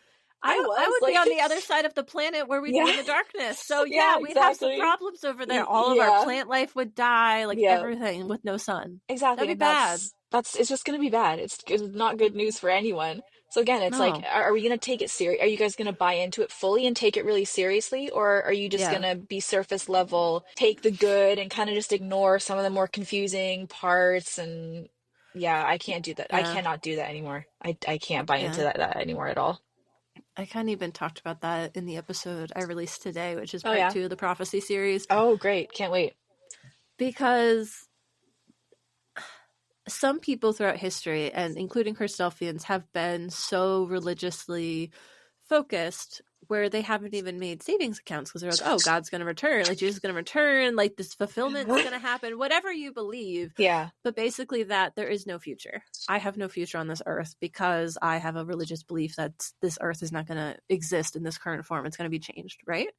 And we've heard of some people who have done that, even in the Christadelphians, but that there isn't the same amount of fervor that there used to be because because I agree with what you had said earlier, where if they truly believe Jesus could come tomorrow, could come this week, why aren't they truly acting like it? Like getting rid of their stuff, putting their money into something else that's going to like help with this cause, like to meeting or whatever, like aligns with that belief. Why aren't they just waiting for him? Why aren't they praying for him to come before bed? But like people are living their lives and like making plans for the future. And I feel like that tells you that there's enough doubt that it's not happening tomorrow. It's not happening this week. There has to also be doubt. There has to be. But I think you have to have that to live. Like that's agony that you described of truly believing he's coming in a second. It's terrifying. That's what I struggled with. And I this is embarrassing, but I really relate to that that I think it's a thing that a lot of people with depression have as well, where you're not able Yeah. to There's no visualize your future. future. And Yeah. there's never been a time in my life when it hasn't been that. I've like from a kid, it was like, well, Yeah. Jesus is going to return tomorrow. So first of all, almost Christ's return acted as a type of depression for me, Yeah. to like Well, it almost you gave up suppressed. hope I because totally you gave can't up hope. plan. You have nothing to hope No. for because So it's taken away yeah, from you by Jesus. Sorry, Jesus, exactly. but like you stole my future. You did steal my future. 100%. So that it always suppressed everything. It always like squashed down my timeline. So, and I'm still struggling with that really hardcore to this day is Yeah. I feel like I have almost 20 years of catch up to do Mm-hmm. in building a life because I haven't ever done that. My life was going to be Christadelphian, get married young, do the Yep. whole Christadelphian wife thing. And I was very prepared to do that. I was You could very have been prepared. teaching those kids. Yeah, begrudgingly, but yes, I'm not a teacher and I'm not a kid Me person, but neither. Me yeah, neither. but so like I was prepared, I was like, you know what, I must sacrifice these things Yeah. for this. I'm Yeah. willing to do that, of course. But then that's gone. I never imagined anything else outside of that. So financial stuff, like Yep. career, like I had never Mm-hmm. once considered, I yes, I went to school to be a makeup artist and I kind of wanted to get into doing special effects and getting into the film industry and stuff, but I didn't even allow myself to think that far because, well, you know what? No, Christ will certainly have returned before then. And it was, Yep. He's coming soon. yeah. So it wasn't like I was consciously thinking that, but it was always Yeah. there to kind of like Yeah. knock back any sort of Any future, plans? any plans. It always would just knock it back, knock it Yeah. back. So Why I, bother? I literally the past four, like since COVID, that has been my main like struggle and thing that I'm working on is Yeah. feeling like I can function as an adult in this Mm-hmm. life. Like I'm 29 years old and I feel like up until age what, 25, I literally thought I was gonna, be in the kingdom tomorrow and be a Yeah. Christian wife. Mm-hmm. I feel like I wasn't doing anything else with my life up until that point. All those years you missed out on figuring out who you were and what you wanted and what your Yes, life should be for the rest of your life. 100%. Yeah. You're waiting for your life to start. Exactly. So now it's a big transition. Like it's a big shift, especially in your late 20s. Like what is that? Like Yeah, it's yeah. so weird. Like it would have been one thing for me to do this as a teen, but me being 29, I mean Oh, believe me, it's we're on the yeah. early end, having left in our 20s. Just so you know, Yeah. most of our Okay. listeners are older. Really? A lot of Oh, people who leave wow. veer older. Okay, well that's kind of encouraging actually. Like There's a lot of people who relate to this and have even more years in there and wow. less time, after. More to Yeah. process. Oh my gosh. Okay, well Yeah. I feel so not alone then. Oh That's no, yeah. it's very relatable. A lot of Okay, us wish good. we'd left earlier, but Hmm. Yeah, it's hard to. yeah, it's so hard. And it doesn't make like the burden of trying to figure all that stuff out any easier, you know? Like it feels there's so much progress could have been made, you know? Yeah. It's just It it could feels have like wasted time in a way. it could have Yeah. been more natural where Hmm. it was built into each stage of our life to learn Yeah. more about each other and figure out Yeah. what we believed and have experiences. Hmm. I think it's harder when you get thrown onto it as an adult and you're supposed to like function with other people who have a different level of like adulting Totally. as we say now in our generation, Yeah, where it's like 100%. they've been engaging with the world, they know the nuances, they know a lot more about who they are, they've been listening to Hmm. other conversations I've been out of. Like think of kids who were doing internships while you were at meeting every Thursday night or Exactly. whatever, where Yeah, they're out exactly.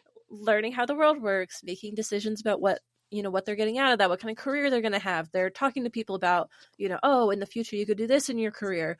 They're cultivating that life outside of the meeting. Yeah. But especially for the people in the UK with that intensive schedule, Hmm. you're missing a million opportunities by Oh doing yeah. that and only focusing on one path, Hmm. and a path that so far has not taken people where they wanted to go. It's the They conveyor all want to belts be in the again, right? kingdom. Yeah, it's like here's what you have to do, and it's very narrow. It's the straight and narrow path. It's It's the like straight and narrow. yeah, Oh, it's the straight yeah, and you know narrow. that. You Yeah, know that. it's a very like yeah, it's a very narrow path. But and the conveyor belt, do you know where that takes you at the end? Your Well, grave. the great yeah, you're so Honestly, right. Yeah, just yeah, because exactly. think We about it. all end up in the same place. Yeah, and people think, oh, it's going to take me to the kingdom. Show me one person that's been to the kingdom. Right, exactly. To One this day. show me Hmm. one person who is a Christadelphian and God has said, yes, this person, they're good.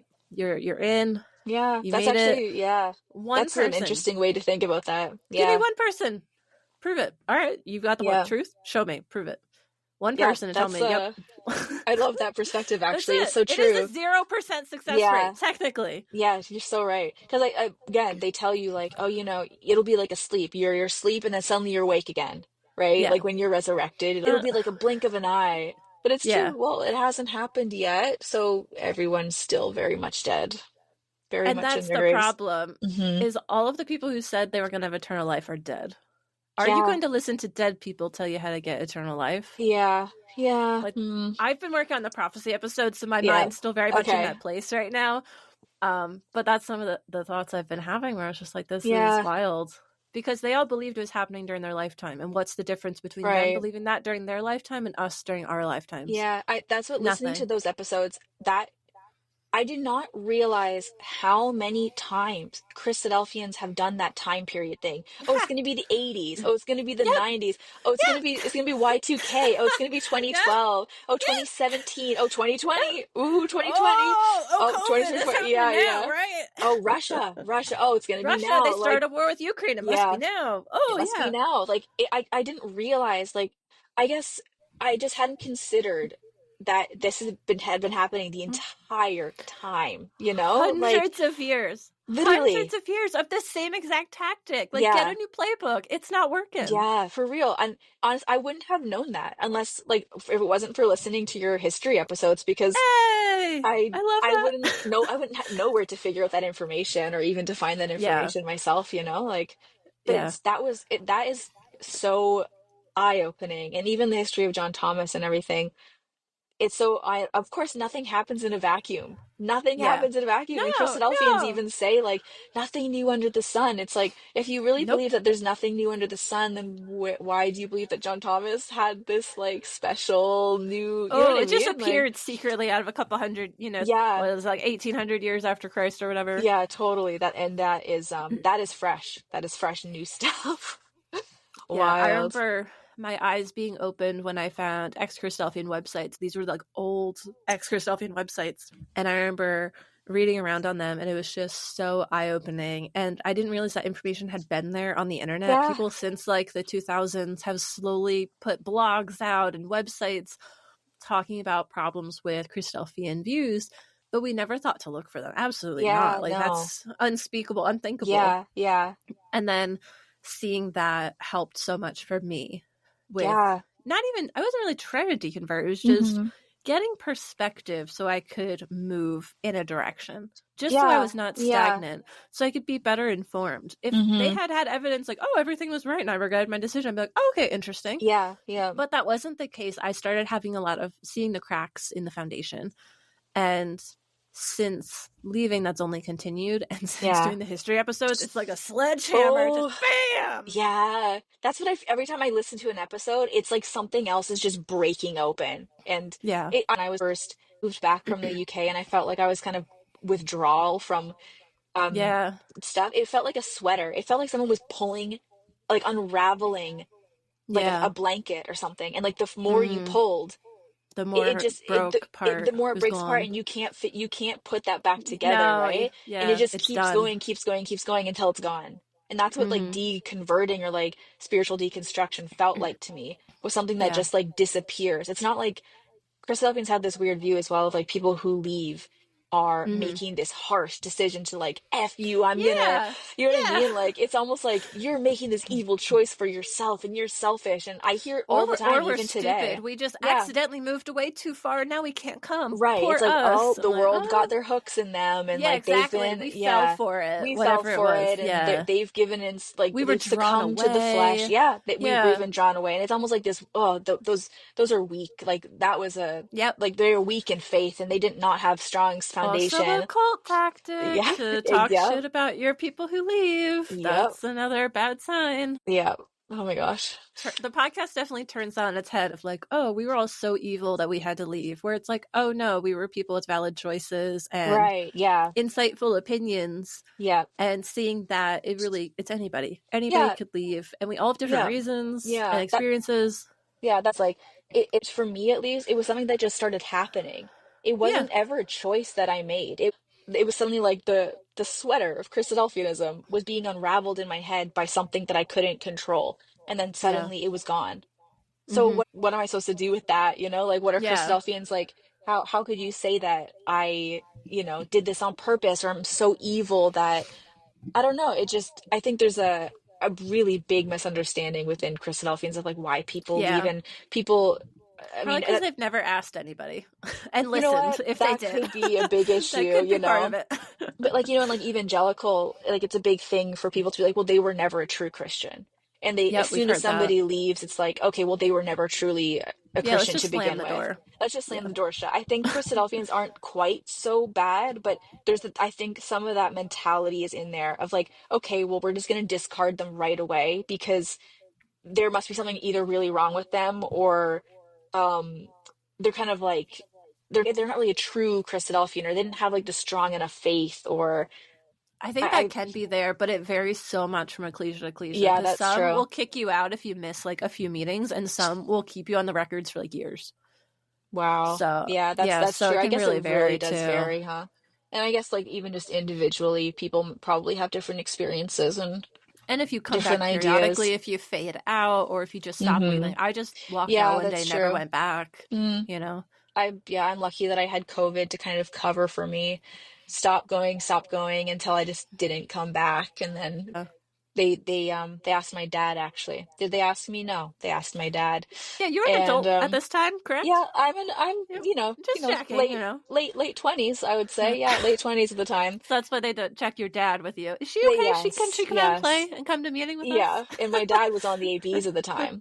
So they Oh, were yeah. talking about like people who weren't coming, whatever, and started asking my dad about me, and I was like, and then he asked me about it, and I remember being like, they can send me a letter or something. I'm not doing this type of communication thing, Oh, like having you be a go-between. yeah, yeah. And so then they just decided that I would be a non-active member. That's what they decided for Yeah. me. They decided Yep. for me that I was going to be non-active, even though I specifically said I do not want to be a member of this ecclesia anymore. I would like to leave. Ooh. And they Oh, said, interesting. yeah, I said I don't We're know not where I'm letting you going. leave. No, they said, well, you can't go nowhere. You're not allowed to go nowhere. What does that Um, mean? they wanted me to be transferring somewhere, and I'm like, I'm not, because I'm not sure Ew. what I'm doing at this Excuse point. you. Yeah, I'm like, I don't know where I'm going. I don't know spiritually like Yeah. what my direction is. I know I don't want to be here. Don't want to be part of this Yeah. ecclesia anymore, but I don't know where I'm not going to transfer somewhere. I don't know anything about that. And so they said, well, you can't leave, so you're going to Excuse be you. so you're going to I become a hate that. non-active member now. So technically, I guess I'm still a Yeah. Are non-active you member. still in the book? Yeah. I could just be I'm just gonna be eternally non-active, I guess. Yeah, I had to put a hard line down on that because I think they did similar to me, where I think I was like in the back of the Oh, phone directory, mm-hmm. basically. And I remember that from when I was a kid. My mom had the little directory. It was the first thing in our little phone thing at Mm-hmm. home, back when you had to write numbers and put them on a piece of paper somewhere Yeah. in the house before Yep. digital phones. And I remember in the way back, it was like people who had stopped attending. So if you wanted to reach out to them to encourage them to come back, you could. And I remember being taught that, like, you should, like, that's a good thing to have. And that's so nice to, like, sometimes they might visit or maybe they just move far away. And it was like this nice gesture. It was Yeah, okay. yeah. But then becoming someone that they'd moved to that list, I hated it because then I was getting all this random mail. I was like, I left. Why are you still reaching out to me? Yeah. It wasn't that I still, like, accidentally stopped coming Right. and I needed encouragement. I was like, Mm-hmm. no, I did not give you my information. I did not give you my address. This is not Yeah. with my consent. You are sharing it without my consent. This is harassment. You're trying to Yes. coerce me to do something I don't want to do. Yeah. You're bothering me at my home. This is not okay. So I had to send them a letter to be like, I want out of that book. You do Good. not have my permission to share my personal Yeah. information, like my email, my address. I was like, that's not appropriate. No, that's crazy. I'm glad. No. And did they respect that? I believe so. I said I Mm. do not want to be contacted ever again about anything with the Okay. Christadelphians. And Good. I would need to be out of there. And they said, yeah, we hear you. Here's Okay. a video about Armageddon. I'm not What? even kidding. They sent me a link to a YouTube video trying to convince me to come back in the same email saying that we've received it. We're going to respect you.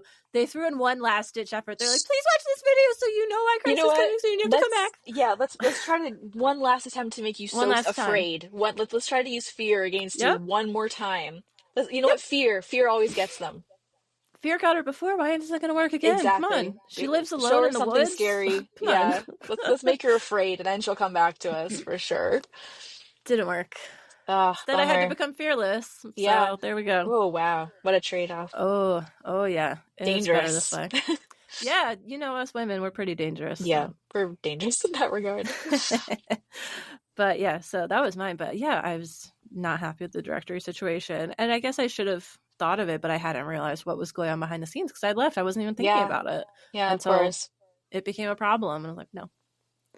Wow, that's wild. That's the thing when your family's still in it. If I had been part of like a family in isolation or like solo, like part of like someone had said like the other group, like the miscellaneous category of people, then it wouldn't have been probably a big deal. They wouldn't have been able to get my information very easily. But because I came from a big family and because I still had family members attending, they were like getting information about me behind my back. So Oh boy, yeah, that's so and they hard, were trying huh? harder to get me back. Yeah. Yeah, that's rough. Yeah, it's really hard. Like, even though I 100% know that I did the right thing and I'm doing the right thing, and Yeah. it's all going upwards. The trajectory is upwards for sure. Yeah, your mental health's better, Yeah, all that stuff. so much better, like improvements every day. But there's still like some elements of grief now and then Yeah, especially absolutely. when your whole family's in it, right? It's like, Yeah. because again, it's hard to put it, it's not like everything was negative either. And there's a No. lot of things obviously that I'm not going to be a part of in the future, like, Yeah.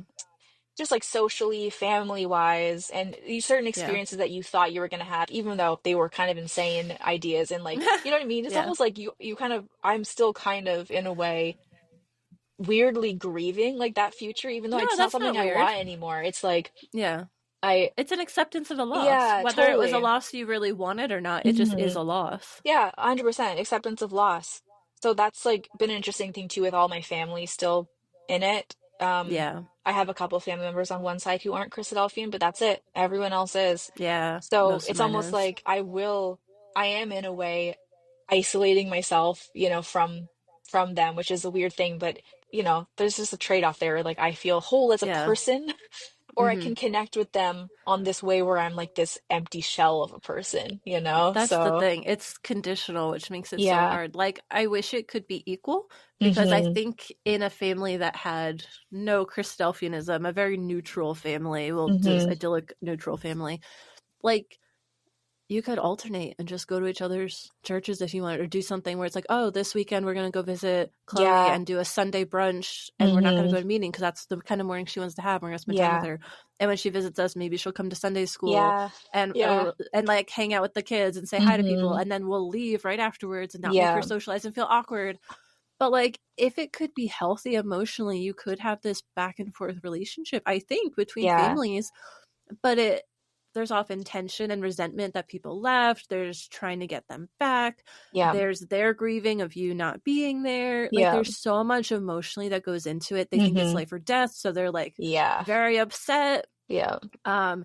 Sometimes there's exclusion where, I remember the sudden change where I was no longer being invited to things. Yeah.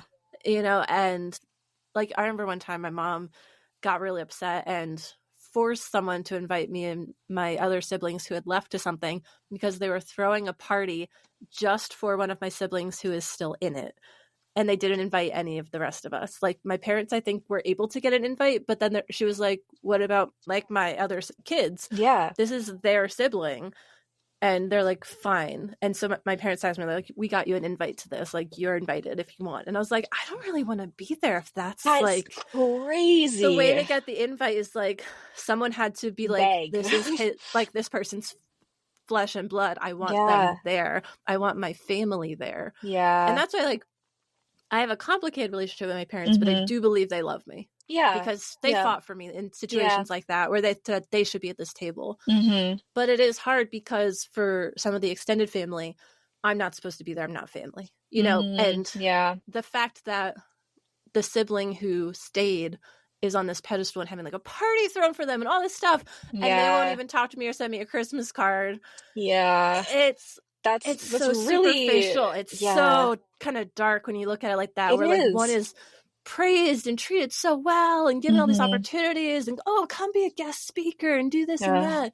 And then it's like, oh, we don't talk about that other one. We don't talk about Yeah. Dana. She's not invited. That's really like heartbreaking.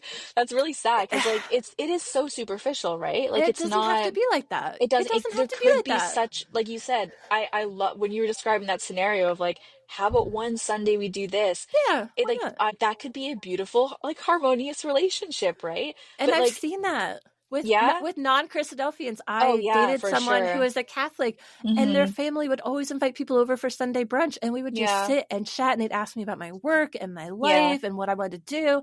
And I would go see, like, especially for Thanksgiving, I'd go to each of our family's houses. Okay, My that's so family had the fun. best food, but the most Yeah. awkward conversation. Yeah. His family did not have as good food. Us Okay. Christadelphians can cook, let Yes, me a tell you. hundred Our percent. our roasts, our dinners, we're always cooking. But the conversation was so good. People looked me in the eye and wanted to know how I genuinely was and listened and cared about me and Oh, uplifted me and told me what was good, that they were proud of me. They got me like gifts for graduation. Like, these people were yeah. so nice. I Yeah. felt so welcomed there all the time. Yeah. I could walk in 24/7 and know I was safe and accepted there. I Oh. could tell them anything and they would have been like, we absolutely love you. Like, what's the Yeah. problem? Yeah. No matter what. And then knowing that when you walked into my home, it was like, people are judging me. People Yeah. are talking about me behind my back. People are doing this. And that culture of Christadelphian stuff, you're Yeah. not as comfortable. You're not often as intimate. There's, you know, a lot of generational trauma in my family. There's Yep. all that other stuff. And it's just not the same. And then again, No. the expectations of Christadelphian on top of that, Yeah. it's like, oh, you know, someone might awkwardly talk to him at the dinner and be like, oh, are you thinking about getting baptized? And like that kind of like the surprise assault kind of thing. Yeah. And It's just, like there's so much it doesn't like have to be like shrinking. No, it's like you got to shrink yourself down and also mask at the same time that. to like Yeah, to exactly. to fit into that. Even when I was younger, like that was like the norm. I didn't know how to be myself, really. That's something I'm No. learning now is like who even am I first of all and how do I be Yeah. her? So, Yeah. yeah, it's hard to once you've left that and you've kind of expanded out of that to go back into trying to shrink yourself into those spaces again is almost impossible. It's Truly almost painful if impossible. you It's even painful. So yeah, it is interesting now having moved all the way out to BC when like most of my family's in Ontario. I love them. I love my family so much, but having Yeah. that distance feels healthy. It feels like it's giving me the best opportunity possible to grow outside of Yeah. all of that structure and because it really builds up, right? Like even if it's just once a week, kind of having to do go through that process of like making yourself small Shrinking again and yourself, like making yourself palatable to them. yes, really shut down. Like me being an introvert, I'm great at kind of Yeah. just shutting up and being quiet and kind of like being a doormat kind of situation. So Yeah. I'm used to having to do that all the time. So it's been nice just having that like the physical space. I love them and I miss them obviously, but just in this phase that I'm in right now of like It's trying healthy to to have space. it's really Just healthy to have because space. you need to be away from that influence when the influence Yeah. is so strong and it's Yeah. supposed to be dominating. It's supposed to Yeah. be so encompassing. Mm-hmm. And it's just not healthy when you're healing. It could be very No, it's triggering not. Yeah. and it could lead to more conflict, honestly, Mm-hmm. because you need to be away from it, I think, really to make a lot of progress in healing Yeah, and figuring out who you are and for being able sure. to go through uncomfortable things because Yeah. you might be triggered and not in a good place to deal with that either. Yeah, 100%. When I first came here, I was like, you know what, I'm in a really good spot. It'd be fun to like go to meeting and see these people that I haven't seen in a long time and whatever. You know, I wasn't really thinking, I'm just like, oh, I got this, like no issues whatsoever. I went to like Memorial one time and it was just immediately just like trigger, Wow. trigger, Yeah. trigger, trigger, trigger. And I'm like, oh, Yeah. this is the sign that I've grown past this and I should no longer, Yeah. like, it's not actually healthy for me. It's not neutral anymore. Yeah. It's actually unhealthy for me to be back here. So this is not an option anymore either. So now I'm like 100% and will not be attending or even like casually just like, Yeah. oh, well, this person's going to be there. Maybe I could go talk to, no, no, we're not doing that anymore. None of that. Yeah. It's unfortunately almost impossible to get back into a small box once you've gotten out of it and you've Yeah. grown outside of it. It's Yep. just, and again, I think that the culture itself has some problems that make it even harder to do that. Because again, even for me, like the fear of feeling uncomfortable, of people Yeah. coming up Yeah. to me and Oh my asking invasive goodness. questions, like I don't even feel comfortable ever going back in a like Christadelphian dominated environment because of that. Yeah. Of course. Of course. It's almost guaranteed, to yeah, happen. yeah. It's relatable. Like Yeah. you know exactly what I'm talking about, Yeah, for sure. I can 100% see that, because it's like any sort of Christadelphian, like you said, dominated environment, that's unsafe. Yeah, I it's never happened had at a funerals. right, It like can happen if I went to a wedding, but now I don't yeah, even get invited. So yeah. Oh, that solves that then. pros and cons. Yeah. Yeah. Oh my goodness. Yeah. So it's definitely interesting. It's a hard process leaving, but like I said, it's Mm-hmm. natural to be grieving, Yeah. and trying to figure out navigating it. But I think the space is definitely healthy. Yeah, for sure. Did you want to talk a little bit more about any other ways that your life has changed since leaving, Mm-hmm. or anything else you felt that you want to discuss with the more recent chapter since you left? Yeah, for sure. I think the biggest thing in where I'm at right now is not putting any pressure on myself whatsoever to have anything figured out. Yeah. Because even when within leaving, right, and with mental health and like trying to figure out like how this affected me, how that affected me, and trying to like piece it all together and go back and like learn from all of this, you know what I mean? There's so much unraveling that you're trying to figure out. Yeah. It And takes it time. takes so much time. And I think for the first time, this like 2025, this year, I'm starting to find that space where I'm like, for the first time, being able to be okay with not having it figured out and not even Yeah. having like the urge to be trying to figure it out all the time. It's Oh, that's great. like what I believe in, just like where I'm going in life. Like I have this almost for the first time in my life, actually, maybe I have real faith that I am Mm. going to be okay and that I'm like Oh, good. going in a good direction, and it feels more genuine and real of a faith than I think I ever had within Christadelphia. There's no fear attached to it, right? It's like, Exactly. It's yeah, freeing. it's free. It's like a free of fear, and it's this very freeing Mhm. feeling of like I'm actually also in a spot, and I even still feel kind of cringy saying it, but that's just like the programming of Christadelphians in me, of where I'm finally at a spot where I feel like I can say I love myself, which is a very bizarre thing, It's Yay! like that is Yeah. still a space You're I'm no trying longer to a wicked like sitter? Oh my what do God. you mean? I'm not like evil and worthy of death right now. I'm gonna be stricken Yeah. down from the sky. Like, Yeah. yeah, so that has been a thing too, where like Wow. Yeah. That's a big step. it's been a really big step. And also that I always felt when I was younger, before I had any real deep Christadelphian indoctrination, that I always felt God as this presence that would helped me out in life and wanted me to Hmm. succeed and loved me. And I kind of Oh, just that's had that. nice. Yeah, Yeah. I really had that in me as like a very young Early child. on. Yeah, like Yeah. kind of the same time when like like ghost angel experience happened. I was like, Okay. "Oh, Yeah. that's that feeling of being That was God protected." protecting Yeah, me. yeah. Yeah. Like so I always thought that God was like always watching out for me and was kind of close to me and was protecting me, but then as soon as He I just got cared in, about you yeah, he just cared about unconditionally. me. Yeah. And then obviously the more And you then you know realize with there was Christadelphians, conditions. there's conditions, and suddenly God is a Yeah. very angry and scary being. He's really moody. He's Yeah. really moody, really picky, Yep. really petty. Very exclusive. Yeah. Very Very, petty. very petty. So getting away from that for the first time since I was a kid, I'm starting to feel that feeling of like presence or something bigger than me is on my side and like wants me to succeed and like loves Yeah. me. And Yeah. for me, that was always God. And so I feel like I'm kind of just reconnecting with what I always assumed God was anyway as a kid. No. And so that like faith for me is the most genuine feeling thing that I could ever like way more like Philadelphia and Yeah. stuff. That was never like a loving, genuine thing that I had. But my understanding of God, and again, I know Christadelphians can be like, well, if don't lean on your understanding.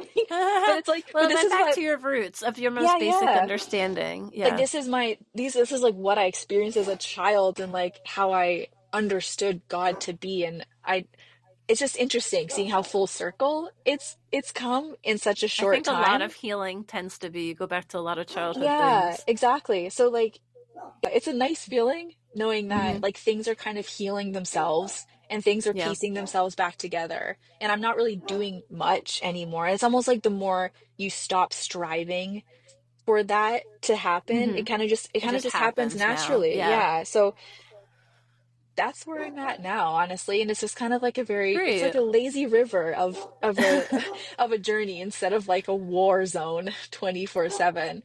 So Yeah, I getting think used to the the peace is another thing of yeah, like expecting good things to happen, expecting good progress to be made, like expecting a good future. These are all having very agency having agency, like these too. are all new things for me. So it feels very nice. And like the more like new agey part of my brain wants to say, like getting more into the mode of like expecting good things to happen and receiving Hmm. things instead of Yeah. constantly blocking off like growth and good things from happening too. It's Hmm. yeah, it's a lot more about just like letting good things happen. And Yeah. yeah, that's kind of I where I'm definitely think at. it's healthy. Yeah. Good. I'm very glad to hear it.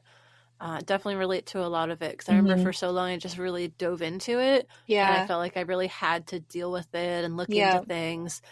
And I feel like I really turned a corner every time that need went away, where it wasn't so pressing Yes. and I was able to live with where I was at with Yeah. things. It's peaceful. It's really peaceful and Yeah, you just kind of can process the day to day life instead of having to like right. dig so deep through the past and sift through Yeah. stuff and figure things out and have these hard things Yeah. and journaling and ugh. It's like the existentialism of it all is Yeah, so crushing. And now it's like yeah, I can actually live my life like for the first time, like just truly like live. I can be Yeah, present in yeah, today, and not freaked out all the time about Armageddon and yeah. yeah. It's very freeing not to have to live in Hmm. the fear of Armageddon. Oh And yeah, I so definitely, freeing. it's the same way. Because, there was doubts for a while because I didn't leave because I'd disproven it or anything. Yeah, It was just, truly. it's not right. So that's Hmm. why I think after leaving, that's why there's kind of the deconversion process where it's like, all right, now let me actually think about this. Now that I'm in a safe place mentally, physically, everything, Yeah. look back at this and figure out for myself Yeah. if there's something that I missed that I should Yeah. be still thinking about or holding. Yeah. And pretty much every time I'm like, I'm good. I'm just gonna, Yeah. Yeah. Let's move I forward. can Let's get rid keep of that moving one. Yeah, forward. Yeah. yeah. Let's find something that's not from the Victorian Oh era my to goodness. Yeah. put my life Please. around. Yeah. 100%. Yeah. And then I did realize that you're a fairly recent addition to the ex Christadelphian group. Do you want to Yeah. share how you found us or why you Yeah. joined? So I actually found because um I had in 2020 in my very early like research into when I was just starting to leave, I found the Okay. ex Christadelphian website. Okay. And that I think you'll probably find Maybe it's still I up. wonder if it was the same one. Yeah. Yeah, There's and one or it's two out there. I think it might have been one of them then. okay. Yeah, it's kind of more like retro looking. It's not very like Yeah. yeah. It reminds you of when we were in like elementary school, like Yes, those for sure. Yeah, it's like websites. a very Yeah. 90s looking website. Very So, retro. recently I was having a conversation with one of my siblings about stuff, and I was like, I'm pretty sure I saw this on an ex-Christadelphian website. So I just quickly Googled that website, found it. And then Yeah. I was like, oh, there's a lot more websites than I remember there being. Like a lot more Okay. content online about Okay. ex-Christadelphians. And so I'm like Yeah. scrolling, even on YouTube, I'm like, since when has this stuff been here? And so I was like scrolling ex-Christadelphian, and then I found the Facebook group pop up and I clicked it Okay. and I was like, this is what I've been waiting for. I'm like, this is it. So I Ah. joined immediately Yeah. because I was just like, I didn't even realize that existed. Like, I Yeah. want to I didn't talk, like, either. either in like a forum or on the Mm. website, there's some like option to comment, and I see people commenting on there once in a blue moon, but like, I Yeah. wanted more like conversation, More than more like, that. More yeah, I engaging. want more than that, and I want to see what's happening now. Like, Yeah. I want to see what people are doing right now, what people are going through right now. So then I found the group, joined, Mm. and it's been so amazing. It's literally been so Oh, amazing. good. Like even just reading through the archive of stuff, being Yeah. like, There's a ton of yeah, stuff. so much stuff that's so validating to read and also like sad to read. And it's really, again, it just makes it feel a lot more sane that you've left. Yeah. Like, okay, I'm so validated. Like I feel so validated just from reading this, that like, okay, I wasn't the only one who thought that way or noticed that happen and didn't like it or something like Yep. that. Yeah. It's Yeah. been great. Absolutely. And it's funny Awesome. Well, seeing some names like every once in a while, and then it's like, welcome our new members. I'm yeah. like, oh, hey, you. Like, I knew, I Yeah. had a feeling you'd be here one day. Yeah, I love finding people new who I Hmm. know. And now Yeah. I definitely know a lot more people from the podcast. Like someone Yeah. joined who had reached out to me through the podcast email and I was like, hey, you're here. Cool. So it's nice to see that happening. And a few people have found the group from the podcast. I Oh, remember wow. finding it from one of those extra Christadelphian websites had Hmm. it linked from that website to the Facebook group. Oh, okay. Okay. I just saw Yeah. it pop up on Google, I'm pretty sure, like through Facebook. Okay. Yeah. Yeah. Yeah.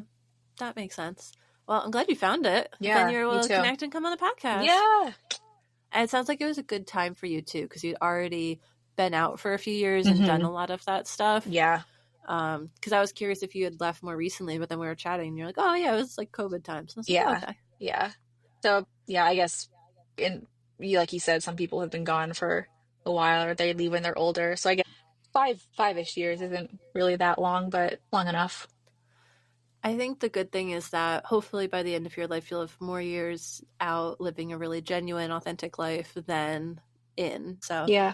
I think that's definitely an advantage that we both have for having left in Hmm. our 20s. Yeah, Still in the earlier side for compared to sure. some. Yeah. Yeah. That's comforting as well. And then usually at the end, I just like to ask if you have anything that you wanted to share, like advice or recommendations for like media or something that you enjoyed. Hmm. Yeah, I think I did mention this on the ex-Christadelphian group, but I might as well just mention it here. But in 2020, when I was in England still and still really wrestling with it, like a massive Rhett and Link fan, like Good Mythical Morning. I don't know if anybody's heard Okay. of them, but they have a podcast and they I was on the bus going to work in England and their new podcast episode came out and I listened to it and they went through 4 hours essentially talking about their deconstruction from evangelical Christianity. Oh, And yeah. that was the first time I had ever heard anybody talk about spiritual deconstruction in a way Mm-hmm. that like it kind of like shook me to my core, like, oh my goodness, like this is what's happening to me, but I didn't even Yeah. realize it. It was the first time You like hadn't even putting, left yet. no, I hadn't even left yet, but it was like the internal process Yeah. was kind of like the foundation was rumbling a little bit.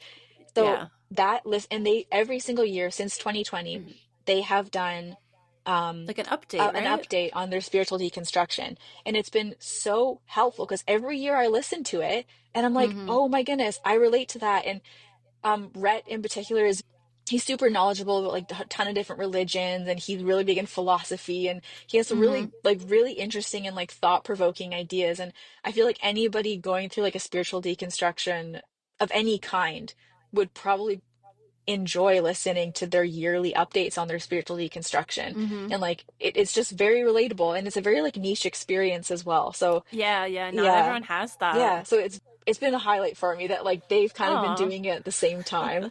So I don't Yeah. know, it's very interesting and I love them. And if you ever interested in hearing about anybody else's experience with spiritual deconstruction, I recommend Rhett and Link for sure. Yeah. So thanks again for coming on the podcast, Chloe. I really enjoyed chatting today and hearing so many stories, even got a little paranormal story in there, which I love. Hope everyone else enjoyed it. That's all for today, everyone. So stay tuned for our next episode. Bye. Thank you to everyone who has helped make this episode of the podcast possible. Today's episode was edited by me, Zinnia. I'd also like to thank Al Kroons for creating our intro music and the ex-Christadelphians that submitted audio for the intro music. If you'd like to join our community, you can find us at the group for ex-Christadelphians on Facebook. You can also follow our social media on Facebook and Instagram at Life After Leaving Podcast. If you'd like to come on the podcast, reach out to me at lifeafterleavingpodcast@gmail.com. And if you're enjoying this podcast, please consider leaving a rating and review or sharing this podcast with a friend. That's all for today. Thanks and see you next time.